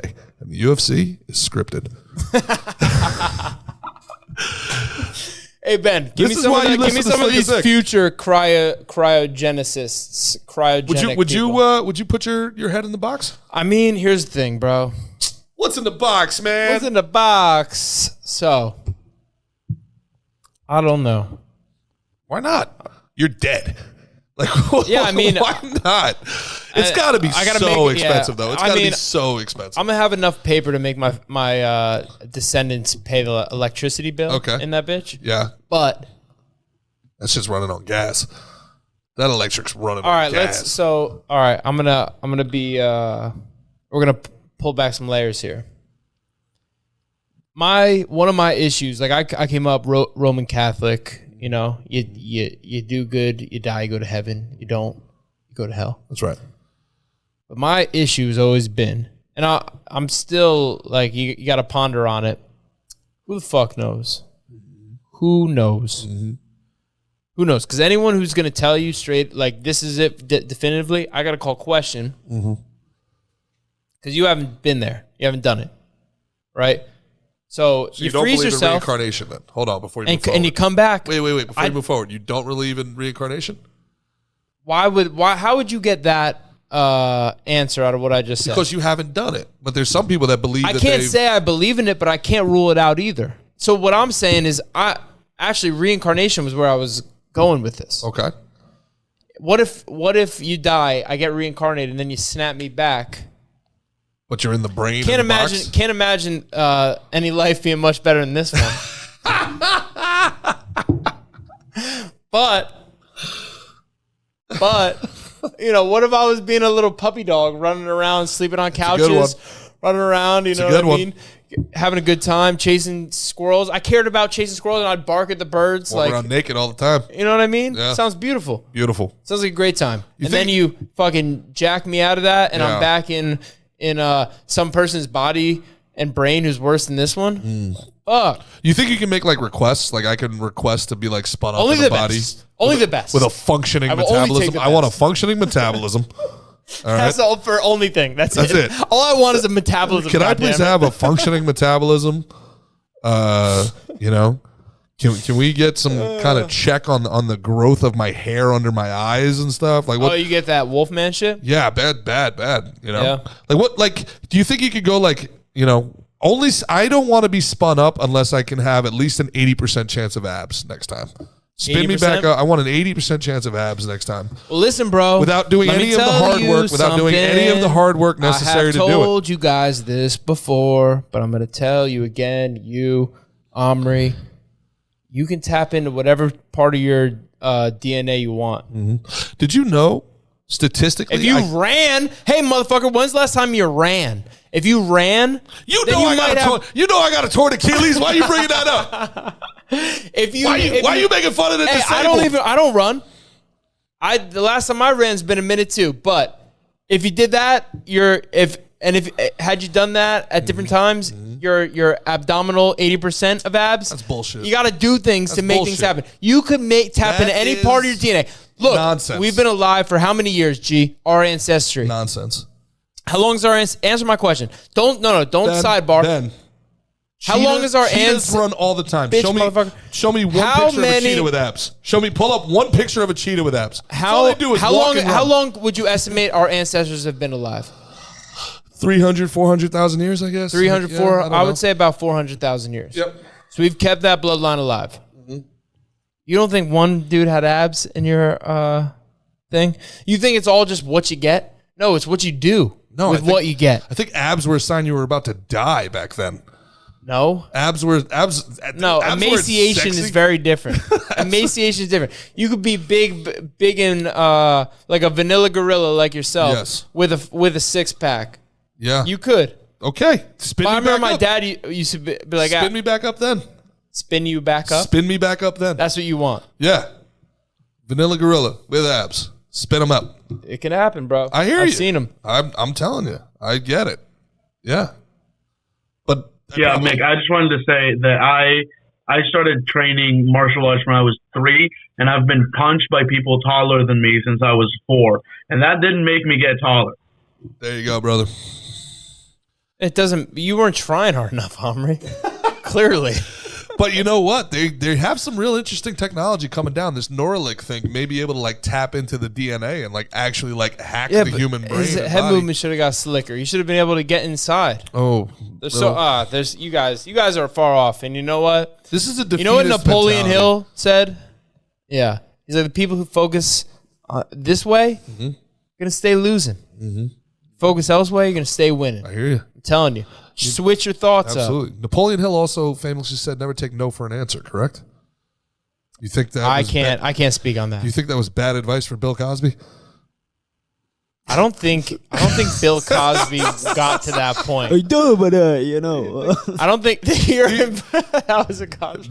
Never take no for an answer. Can I get that Cosby impression? Yeah, by the way, that's Ben Castro, who is at least 1/8 minority, so it's fine. 1/8 minority Castro. Yeah, funny. Yep. So, who of notable stock, Ben, wants to be cryogenically frozen in the future? All right, so I'm looking here. A lot of people, celebrities coming in. I saw Simon Cowell. He made a reference. Fuck yeah. Really? He wanted to. Another one was Muhammad Ali actually went, and he was talking about doing that as well. Walt Disney is at one as well. Britney Spears talked about it. And then there's a couple of people that are just they're producers. Dick Claire Jones. Nope. Nope. Anyway, keep going. But then there's other people that I don't really know. Well, we already know about Ted Williams. Ted Williams is doing it. And then They cut the head off, right? And Yeah. they just freeze What? the Yep. head. Yep. What? They keep the head Yeah. separate from the body. Whoa, I did not know this. I thought it was like Austin Powers. No. No. It's not like Demolition Man. They don't just like give It's you Mojo. Get the Mojo. fuck They out cut of the here. head off, and then the idea is like they're gonna put a brain into like a new brain, like some kid. They preserve the brain. Yeah, some kid. Basically, they're thinking it's gonna be a brain transplant. Like some kid on a moped dies at 18, and you take over his body. Okay. Little spinal column I get it. action. Yeah. Not a bad idea. Hey, they're growing lab meat now. Bill Gates has lab grown. You meat. love that shit, don't you? Lab grown meat? No, not for me. The future's gonna be wild. I would never eat no lab grown meat. The future's gonna be wild, man. They're gonna be able to spin up somebody's consciousness for sure. Yeah, we can already grow. Within 20 years, they're gonna be able to take someone's consciousness. And they're going to be able to put it into some sort of ghost in the machine situation where it's like some sort of robot that has a fucking CPU, and they're going to download someone's consciousness through a Neuralink, put it up into this, and their guy's going to walk around like a robot. And we just got to hope that they don't fucking lose their shit. I have more on that too, especially with this AI and all this crazy wild shit that's happening. But could we finish a couple of the fights? Because I think we got a couple more people we should pick on this. What you got?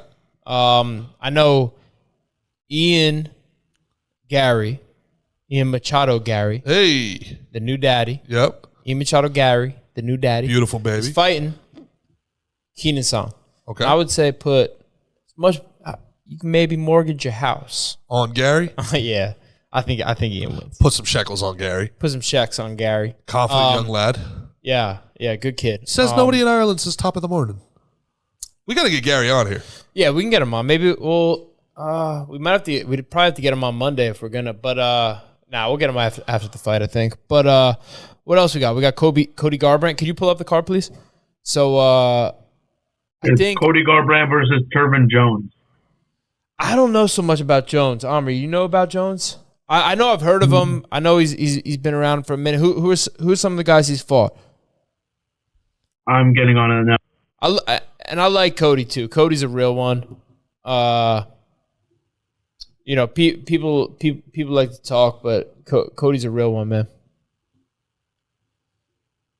Who else we got? I know I think Ian's like one of the first. He's like one of the first fights of the night. But there's a couple more. got Derek Brunson. We talked Derek Brunson. Brunson. Yeah, we talked about Brunson and Drake. I got an interesting one here, though. Hit me. You want to talk about betting reasons?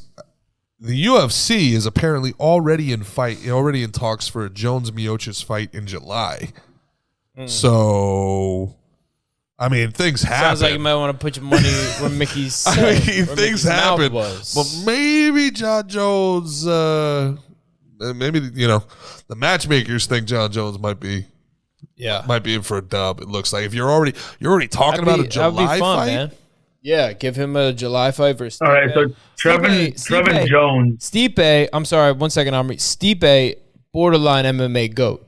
Heavyweight GOAT. I feel like he's so disrespected. I completely agree. Stipe is a borderline he's got the most defenses out of MMA any heavyweight GOAT. Heavyweight champ, right? Yeah, you got Verdum up there. Yeah. You got Fedor up there. Stipe, you think who else? Stipe's up with Fedor? UFC championship, bro.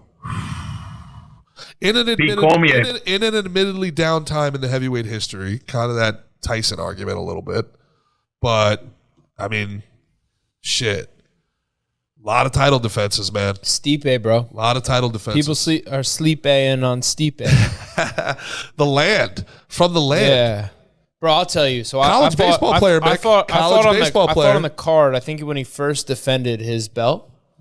And, that was actually when I fought CM Punk. And I got a big pop coming out. I heard my pop. I heard CM Punk's pop. When I heard Stipe come out to bitch on from the land in Cleveland, at where the Cavs play, that was a fucking pop. You had a great line on Chaz Palminteri's podcast about how you wanted to do the LeBron thing, and the UFC said no. Yeah, I fucked. That was my fault. I fucked up on that. I shouldn't have said anything. Yeah, but I should have done it. You're the new guy. But I was. You're the new guy. You can't just. I didn't know. I thought. Yeah. What do you think about Warrior? Tommy Conlon just walking out of the cage. Right. We finally watched Warrior. Right. So Gerard said I had to watch Warrior. I love the movie. It's got great heart. I didn't, but great movie. I liked it. Great fucking movie. So look, I've heard I like the movie, but what's the Drummond movie? It's not Drumline. Which one? Whiplash. That's one of my favorite movies. I love that movie. Yeah. I love that movie. And you're a drummer, right? Yes, sir. Okay. I hear drummers hate that movie. So I like the whole principle, the music of it, but yes, how as a drummer, like watching it, I'm like, this is not really risk. Exactly. It's the same thing with Drumline too. And when you mentioned, so fuck Drumline. We're talking Whiplash and we're talking Warrior. Yeah. And I remember watching Never Back Down and like some corny ass shit where I'm like, this is garbage. Was Never Back Down the one with Dinjim Hansu from? I don't know who it was, but I remember this. I remember the coach. Or the kid's in like an armbar, like a straight locked out armbar, and he's just like, he's not tapping, and the coach is like, you don't tap. Wow, like that's very honorable, very impressive. Bitch, you better learn to tap or you get your fucking arm broken. What the fuck are you talking about? You're lucky that dude isn't a psycho holding your arm. Tap out, you hit the reset button. That's why I got caught. All right, I'll try not to get caught that way. It was just stupid. Exactly, in training. Nogueira would disagree with you. I would agree with Nogueira. In the fight time, yeah, fuck it. We let the dice roll. But when you're training, you get tapped out. You get tapped out, and you don't. Otherwise, the other dude might be like, all right, his arm's more flexible than that. Yeah, and then you're gonna fuck your arm up. See you in 6 months. You know what I mean? Yeah, exactly. So I've always stayed away from these MMA type movies, and I've never watched Warrior. Okay, but we watched it the other night. Great acting. I thought it was cool to see a lot of my homeboys in the movie. Who'd you know in the movie? Eve Edwards. Okay. Eric Apple. Anthony Rumble Johnson, R.I.P. Yep. Midnight. Eric Apple was... He was like Mad Dog. Mad Dog Grimes. Mad Dog, yeah. Tommy Conlon. Yeah. Put it on him. I don't remember. There's a few more, though. Nate Marquardt's in that, right? Marquardt's in it? Yep. Yeah, Nate Marquardt's in it. Brian Callen was there. Callen. You know, he had a big one in there. Sam Sheridan loved his books. Don't know him personally, but he was the Kurt Angle announcer. As Koba. Sam Sheridan was the announcer alongside Brian Callen. Yeah. And he had two great books for fighting. Fighter's Heart and The Fighter's Mind, which are very interesting. I remember reading them as a young man. The two parts of the movie that kind of take you out as like a jiu-jitsu fan, MMA fan, are when Kurt Angle hits a fucking jackknife. He hit a jackknife power bomb. It was a little weird, but... And then when he starts ragdolling Joel Edgerton against the... So, what's suplex. His name? Joel Edgerton? Yeah. Joel Edgerton, I believe, knew some jiu-jitsu. I believe... And I'm making up here. Good actor, man. I make up that he... got Tom Hardy so into jiu-jitsu. The way Tom Hardy's obsessed with jiu-jitsu nowadays, I think Joel Edgerton might have been the catalyst. Catalyst. I was gonna say impetus. That'd be work. Yeah, that would work as both well. Work. Yeah. All right, cool. Sick. Fuck it. But yeah, I think he knew a little jiu-jitsu. Unless they had a body double for him, the way he was moving, the way he would transition. I was like, all right, this guy knows what he's talking. On the stand-up, he looked dorky as shit. Oh yeah, it didn't look good. But didn't like Frank Grillo. Frank Grillo to me is the weak part of the movie. How Nick Nolte was he? To me was he strong. Frank Campanella? Yeah. Yeah, no. Well, I can't be mad at Frank Grillo. I can only be mad at the fucking writer for that character. Yeah. Yeah, that dude, it was so bad. Karate Kid. Lion Soul. What? What does that even mean? Come on, though. The National as the score. Nick Nolte. Hey, Hab, stop the ship. Nick Nolte did his thing. That was some good acting. Some good acting. Tough guy Tommy Conlon. Tommy was a little much. Were you in the call? You ain't my brother. Tommy was a little much. Yeah. And I like Tom Hardy. I thought he was a little much. Yeah, he overdid it a little bit. He's a broken guy. He's a broken man. He's a toughie.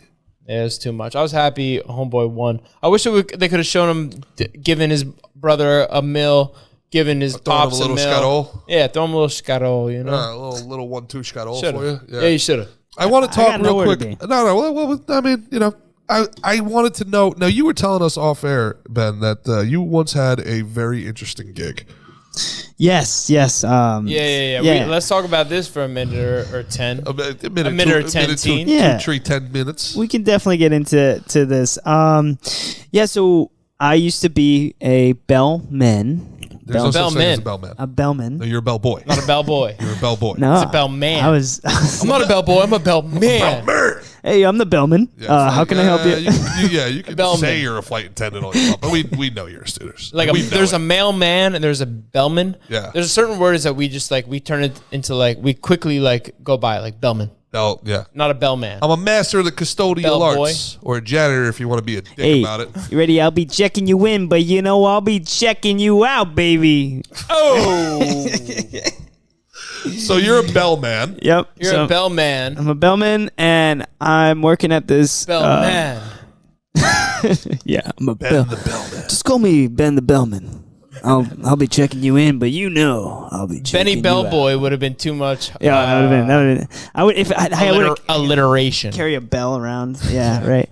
But no, yeah. This gig was pretty cool. I worked as the bellman at a hotel, and I basically was checking people in, bringing their stuff up to their rooms. And one day, they were like, "Hey, we have a special event this weekend, and the whole hotel is going to be blocked off."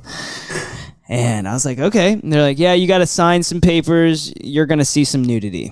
And I was sign some papers? What'd the papers say? They're like an NDA? Yeah, it was like, because I guess this was a complete, because they booked up the entire 320 rooms. So they bought this whole hotel out. Who's they? So this convention. Is this the NDA? So this was brought to you by a group of gentlemen called Splash Mocha. And I thought that was the name of the hotel. Mocha. No. The hotel was I did as well. We were told differently. Oh. Are we not allowed to know the name of the hotel? No, I mean, the hotel was I think it's okay. It was a Marriott.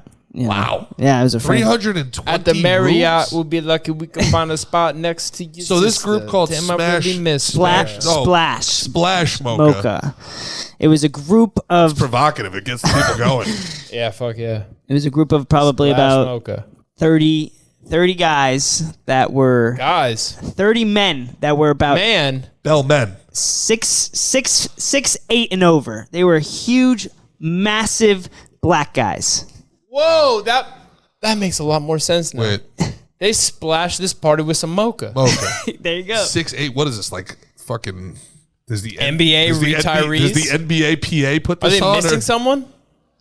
I don't know. So they 320 rooms, but only 30 of these 6'8" black men. Yep. So they came in and they kind of scoped out the room. They scoped out the hotel. They're like walking around, and I'm like, okay, this is kind of all right. What's up, guys?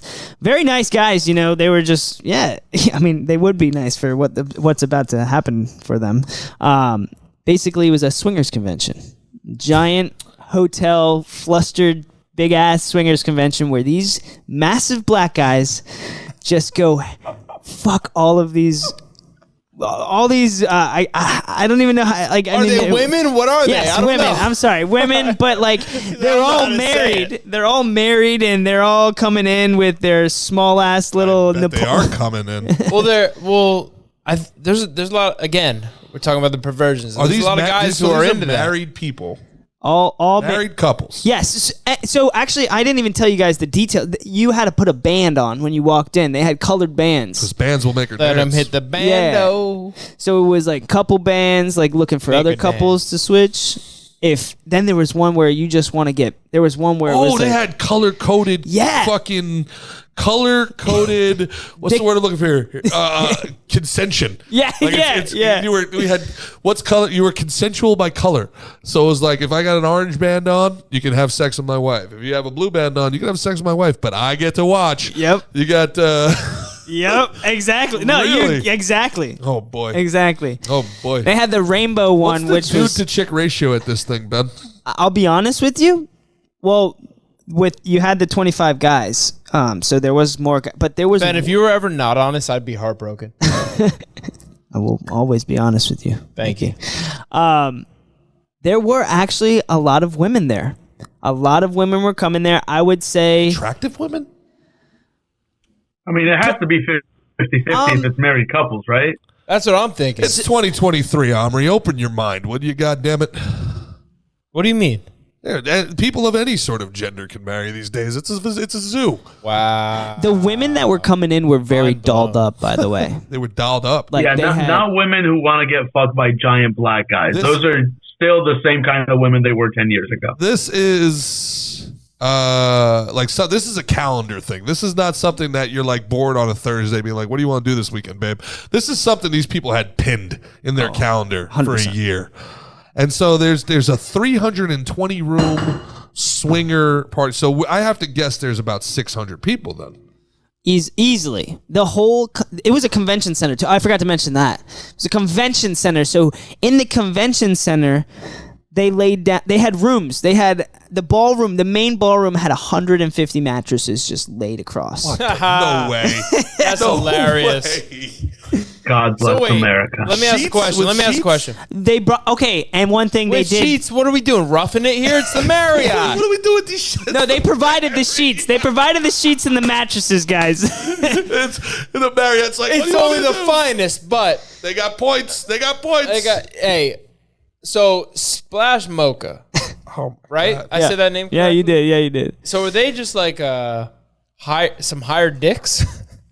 Hired 7'2" dicks. Yo, as honestly, you told us in the original story? So the guy is actually pretty cool. Like I met the guy. He's like, yeah, honestly. You hadn't met the head of it? I met the head, the Mocha Splash head guy. Oh my God, The they CEO have of an the- Instagram. And he was- MOC. Ben, they've got an Instagram. Omri, Ben, pull it up. Oh shit! No way. Splash Mocha, the lifestyle's ultimate interracial and hot wife party, Fort Lauderdale, Florida.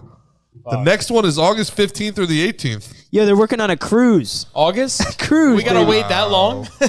So it's just dudes? They didn't bring any women for the guys? It's just dudes.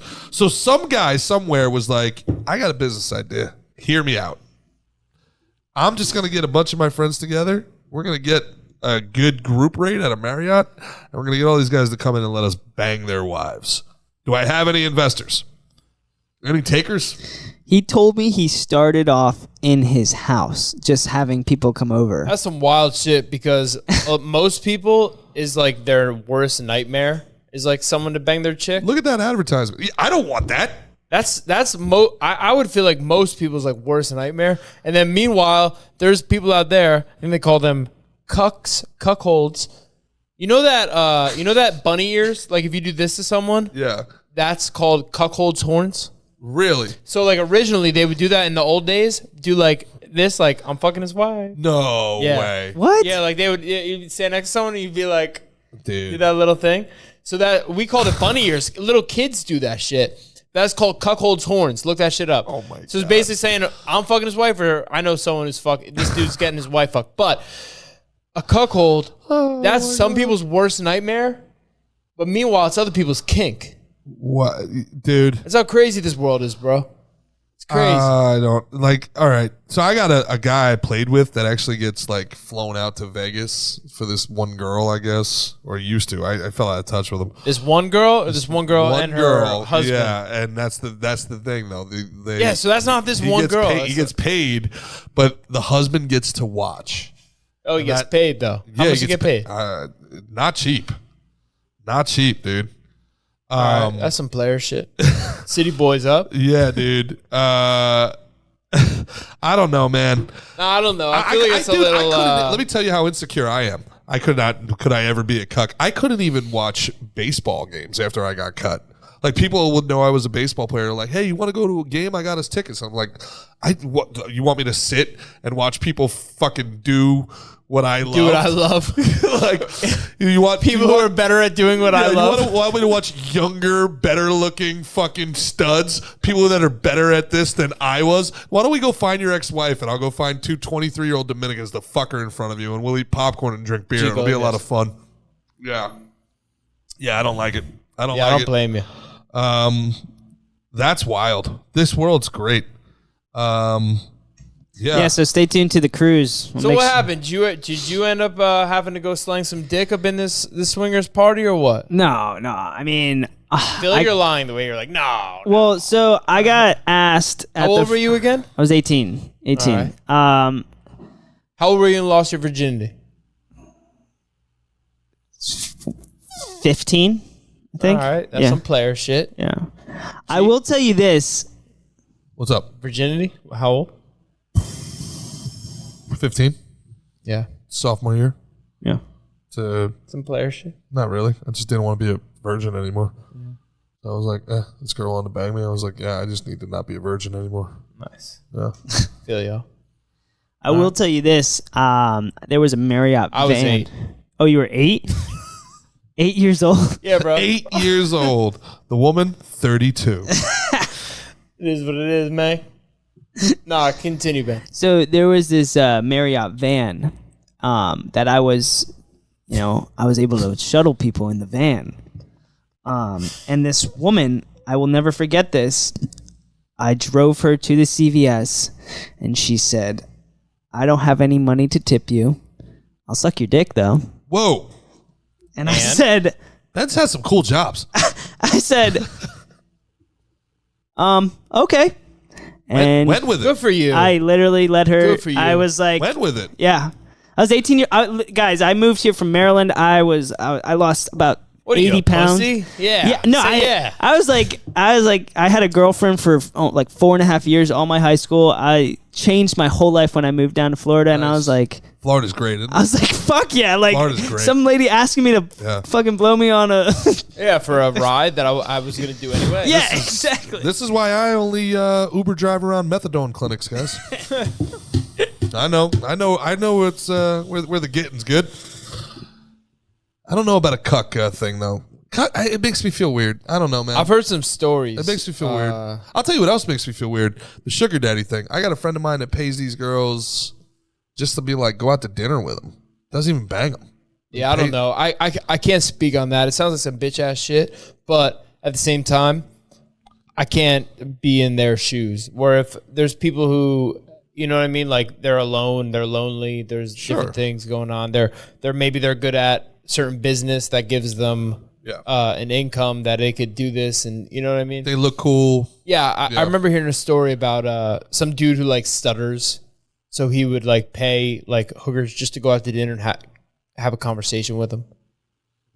You know, let him struggle through a conversation. It's sad, man. So the way you feel about me talking politics is how I feel about this. I'm like, this is sad.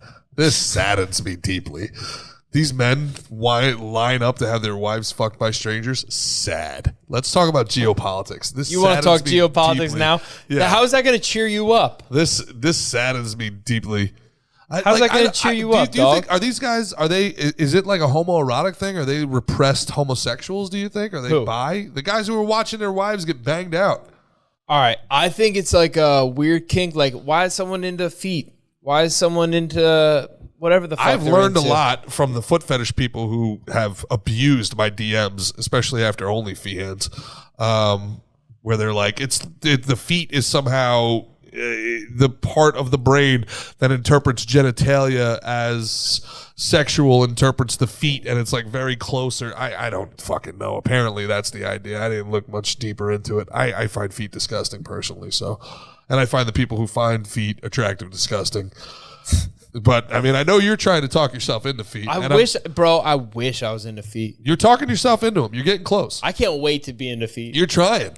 You're manifesting it. You're manifesting a foot fetish. Hey, bro, thoughts are power. Thoughts are power. Thoughts are big power. You're manifesting a foot fetish. So if you're thinking, man, if you're dwelling on your L's that you took, yep, you're probably gonna bring more L's.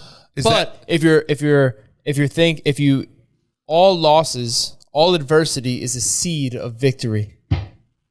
It's a seed of stepping up. Do you think that these guys are just captains of industry? They're just titans. They win so often that they have to inorganically create an L by watching their wife get banged. There's for sure that. For whatever reason, I think it's something in their. I think it's a test. I think they get off on a something in their brain where they're like they don't think they're like worth it. Maybe, or I'm telling you, I think some of them it's a test. It's like I'm going to test my wife. I'm gonna get her set up. I'm gonna bring her all the way to this place. I'm gonna tell her it's okay, and at any moment she can stop. And they all just fail the test. You can stop this. I'm telling you, I'm doing this for you. You can stop it at any time you want. Yeah, and they're like, I just need you to do this. And then when they cross that line, it's I'm so happy that we're doing this.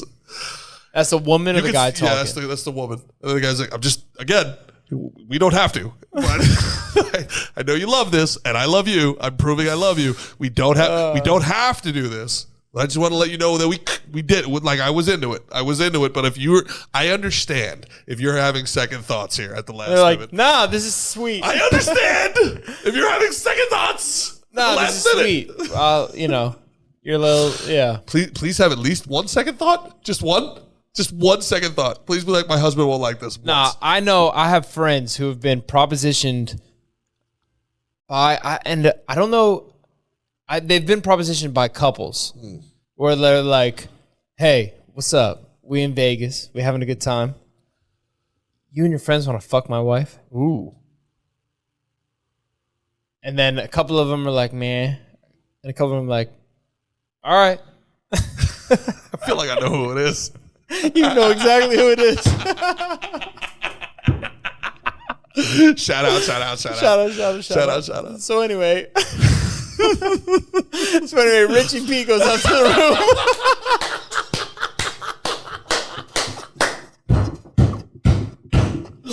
Shout out. And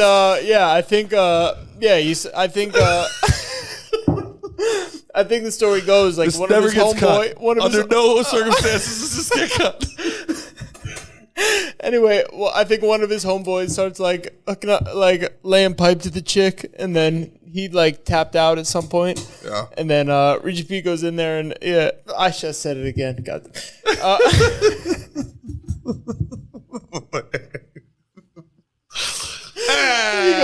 He goes in there and he does his thing and has a good time, and eventually homeboy falls asleep. But the missus lay awake. She lay awake. This is stupid. Anyway. The night keeps going. The night keeps going, bro. The moon doth wane. Yeah. Yeah. It's got to be, yeah. Hey, man. That's a tough combo. Different strokes for different folks. You ever try to talk your girl into a threesome? What? Different combo. Tough combo. Tough combo. You think? Hard to navigate. Yeah, because I don't have abs. Hard to navigate. Hard to navigate combo sans abs. I'll have you know for the record, I've dated models, fucking Miss New Jersey, the whole nine, not a single ab. I could talk my way into an ad of almost anything. I could know how to read a room. I think the kids nowadays call that Riz. But you know what Riz means? No. You don't know? You know what Riz means? No. All right, Riz. It's a slang. You remember what lit? Does it mean I'm lying? No, Riz. no, it doesn't mean that. Riz means like, it basically means like you got game. You can obtain and sustain women. Fair. All right. So, G, what you're saying to the people, what you're telling. I feel like I got some Riz. But that conversation. G's notably stated that the only reason he don't got abs is to give everyone else a chance. That's just to get, it's a head start for the rest of you motherfuckers. If I had abs, there'd be no pussy left for anybody else on earth. Might not be any dick left for you. Might be over. I'm the Genghis Khan in this motherfucker. Forget about it, baby. Genghis. Gabagool. Yero meat. Yeah. But that conversation, I've tried that conversation twice. These poor girls walk by and they're like, "It's the man of my dreams, but he's doing a podcast. I can't disturb him." It's gone horribly wrong every time I've tried to broach the subject. You apparently have not had this issue, huh? It's been an easy issue for you? Never had that issue. Oh, they're coming back. Good evening, milady. Lady. Yeah. Oh, she got. All right. Anyway, He's about to unwrap this podcast up. it's about time. The people want to know, like, what is the Mickey Gall 3-step strategy to talking someone into a threesome? Gee, some of us know how to control our appetites. Some of us have discipline. Some of us, I've seen you at a buffet, my brother. Okay. All right? Okay. There's no stone left unturned. It's true. You got me there. My eyes are bigger than my stomach, which is Speaking of which, is Not for long, though. that's Not for long. factually untrue. You know what the funniest part about it is too? Is the arrogance of thinking I can't even please one woman to think I could somehow get two of them at the same time. Like, it's like, the arrogance of it. I don't know how two women could possibly split 30 pumps between them. 30 whole pumps? It's 15 pumps each. How do we what are we doing here? 5, 5, 5, 5? Like, what do we got going on here? I don't know. Anyway, with that, you can find me next week at Splash Mocha. This poor guy over here. So Ben, Self-deprecating. how did it end up over there, Ben? How did it Were end? you Did there for multiple years? Let's Did you ask Ben. see Did people? you ever bend bed? Ooh. Did Ben bed any of these ladies? Were you invited to the Splash Mocha? You are. Did you bed a lady? So you got a blow Jay from homegirl in the car. Homegirl in the car. She told her friends. No, but we. No, I mean, I had to take these. I got to take their bags up to their room, and some of these Oh, women. you go up to the room? Yeah, they just get naked right away. So like, I'd walk these bags up, and they'd be like, "Oh, I can't wait to take my clothes off," and they would just get naked. Their husbands would already be drinking. The girls were the ones that were more, I guess, provocative. I would Did you say. feel like you got into precarious situations, like them dropping their clothes in front of you, and the husbands are down at the bar, yo. and you're like, "All right, so is this my signal?" Is it go time? Most of the times, a chick drops her clothes. That's like, all right, my I turn now. never had a situation where there wasn't the husband there, which sucked because I feel like that would have happened 100%. awfully It would have been forward. like bend up, but Yeah. I can tell you the biggest missed opportunity of my life, and you just reminded me of it. There was a girl, Danielle, I had a crush on since middle school, and high school, the whole nine. She was a dime, absolute dime. And it was like my second year in the pro ball. She hit me up, and she was like, we should do some promos. I was running this camp in the off season or something like that. And she printed out these cards. And I had to go to her apartment to pick up this thing of cards that were like to hand out to people to come to this camp. And she showed up to the door in nothing but a towel to hand me these cards. And I had a girl and she had a boy who was my boy. And I did nothing about it. And I still think Good about man. it. I That's what you're still supposed to think do. about it to this day where I was like, she came to the door in a towel. Like, was that a sign? Did I actually just catch her coming out of the shower? Was that my moment? And did I miss it? Am I a man of inaction? I think about it to this day, gentlemen, and I think it was a missed opportunity. I don't even talk to that guy anymore. You think I did the right thing by letting I that think you pass? did the right thing if that's your boy. You can't be doing that. I agree. I agreed at the time. Yeah, you can't be doing that, bro. But man, it made your mind to think though. she came to the door in a towel, bro. Jesus. Maybe she just got out of the shower and was like quickly like you know what I mean? That's how I That's how you interpreted it? interpreted it. But I mean, there was eye contact the whole nine, and it was something. I was like, I could just knock this towel right off. Knock it off, and then what? She's like, oh my gosh. That's all I thought about. You know I was like, Benjamin. of course. I should have just been like, you know Steven. Whatever. Yeah. It wasn't personal, Ben. let's play Splash Mocha. Did you ever hear of Splash Mocha? I got an orange Now wristband. the world has. Your name on it. Yeah, I don't know. I do wonder about that still to this day. But Ben, 18 years old, you had some cool jobs, man. Thank you, man. Yeah, I got to tell you about the tattoo Thank expo you. one time. That'll be for the next one. Yeah. Hey, So, guys, this has been Slick and Thick on the Gas Digital Network. If you want to know what hotel Ben worked at and you want, It's the Marriott. but you don't know which one, and you want to get, I know the people of Coral Gas Digital, Springs. they want, Did I just out you? Do we have to cut that out? Sorry. Sorry, you said it before. Well, now you don't need code S&T in the comment next time. Cut it. For Ben to tell you which one and get you Make it hooked look up with funny, a though. job. Make it look like I said and we had to retract it. All right, man. This has been a lot of fun. Thanks. Have a great weekend, everybody. Enjoy your Friday. Hope you win some money on the fights. Wait. Did we hit all the fights? Yeah. Did we hit enough? I think so. You sure? I think so. All right. I think so. You got Marquardt, right? Marquardt? You got Garbrandt? What the fuck are you talking about? You got. Let me see this again. You said. We got the entire main card and like half the prelims. I think we're good. Yeah, I got Tabitha Ricci over Jessica Penne, and I got Barry Holt over Julian Marquez. Awesome. We Gucci. Let's get out of here. But the one I like is it looks like Jones and Brunson on a parlay for the big guy. After this combo, I'm gonna do Jones Brunson parlay. You like that? I like that. Telling you, homeboy's tough. Yeah. Yeah, Brunson's got a tough fight, man. But it's the money. The other guy's a 2-1 favorite, but you're telling me it's a 50-50. Well, that's your interpretation. Well, according to Omri, that's what the numbers are saying. He's a plus 180. All right, so look, if they're in the left, I got to assume the red corner has got to be favorited, right? So we got Jones. I think Shavkat, who's looks like the blue corner.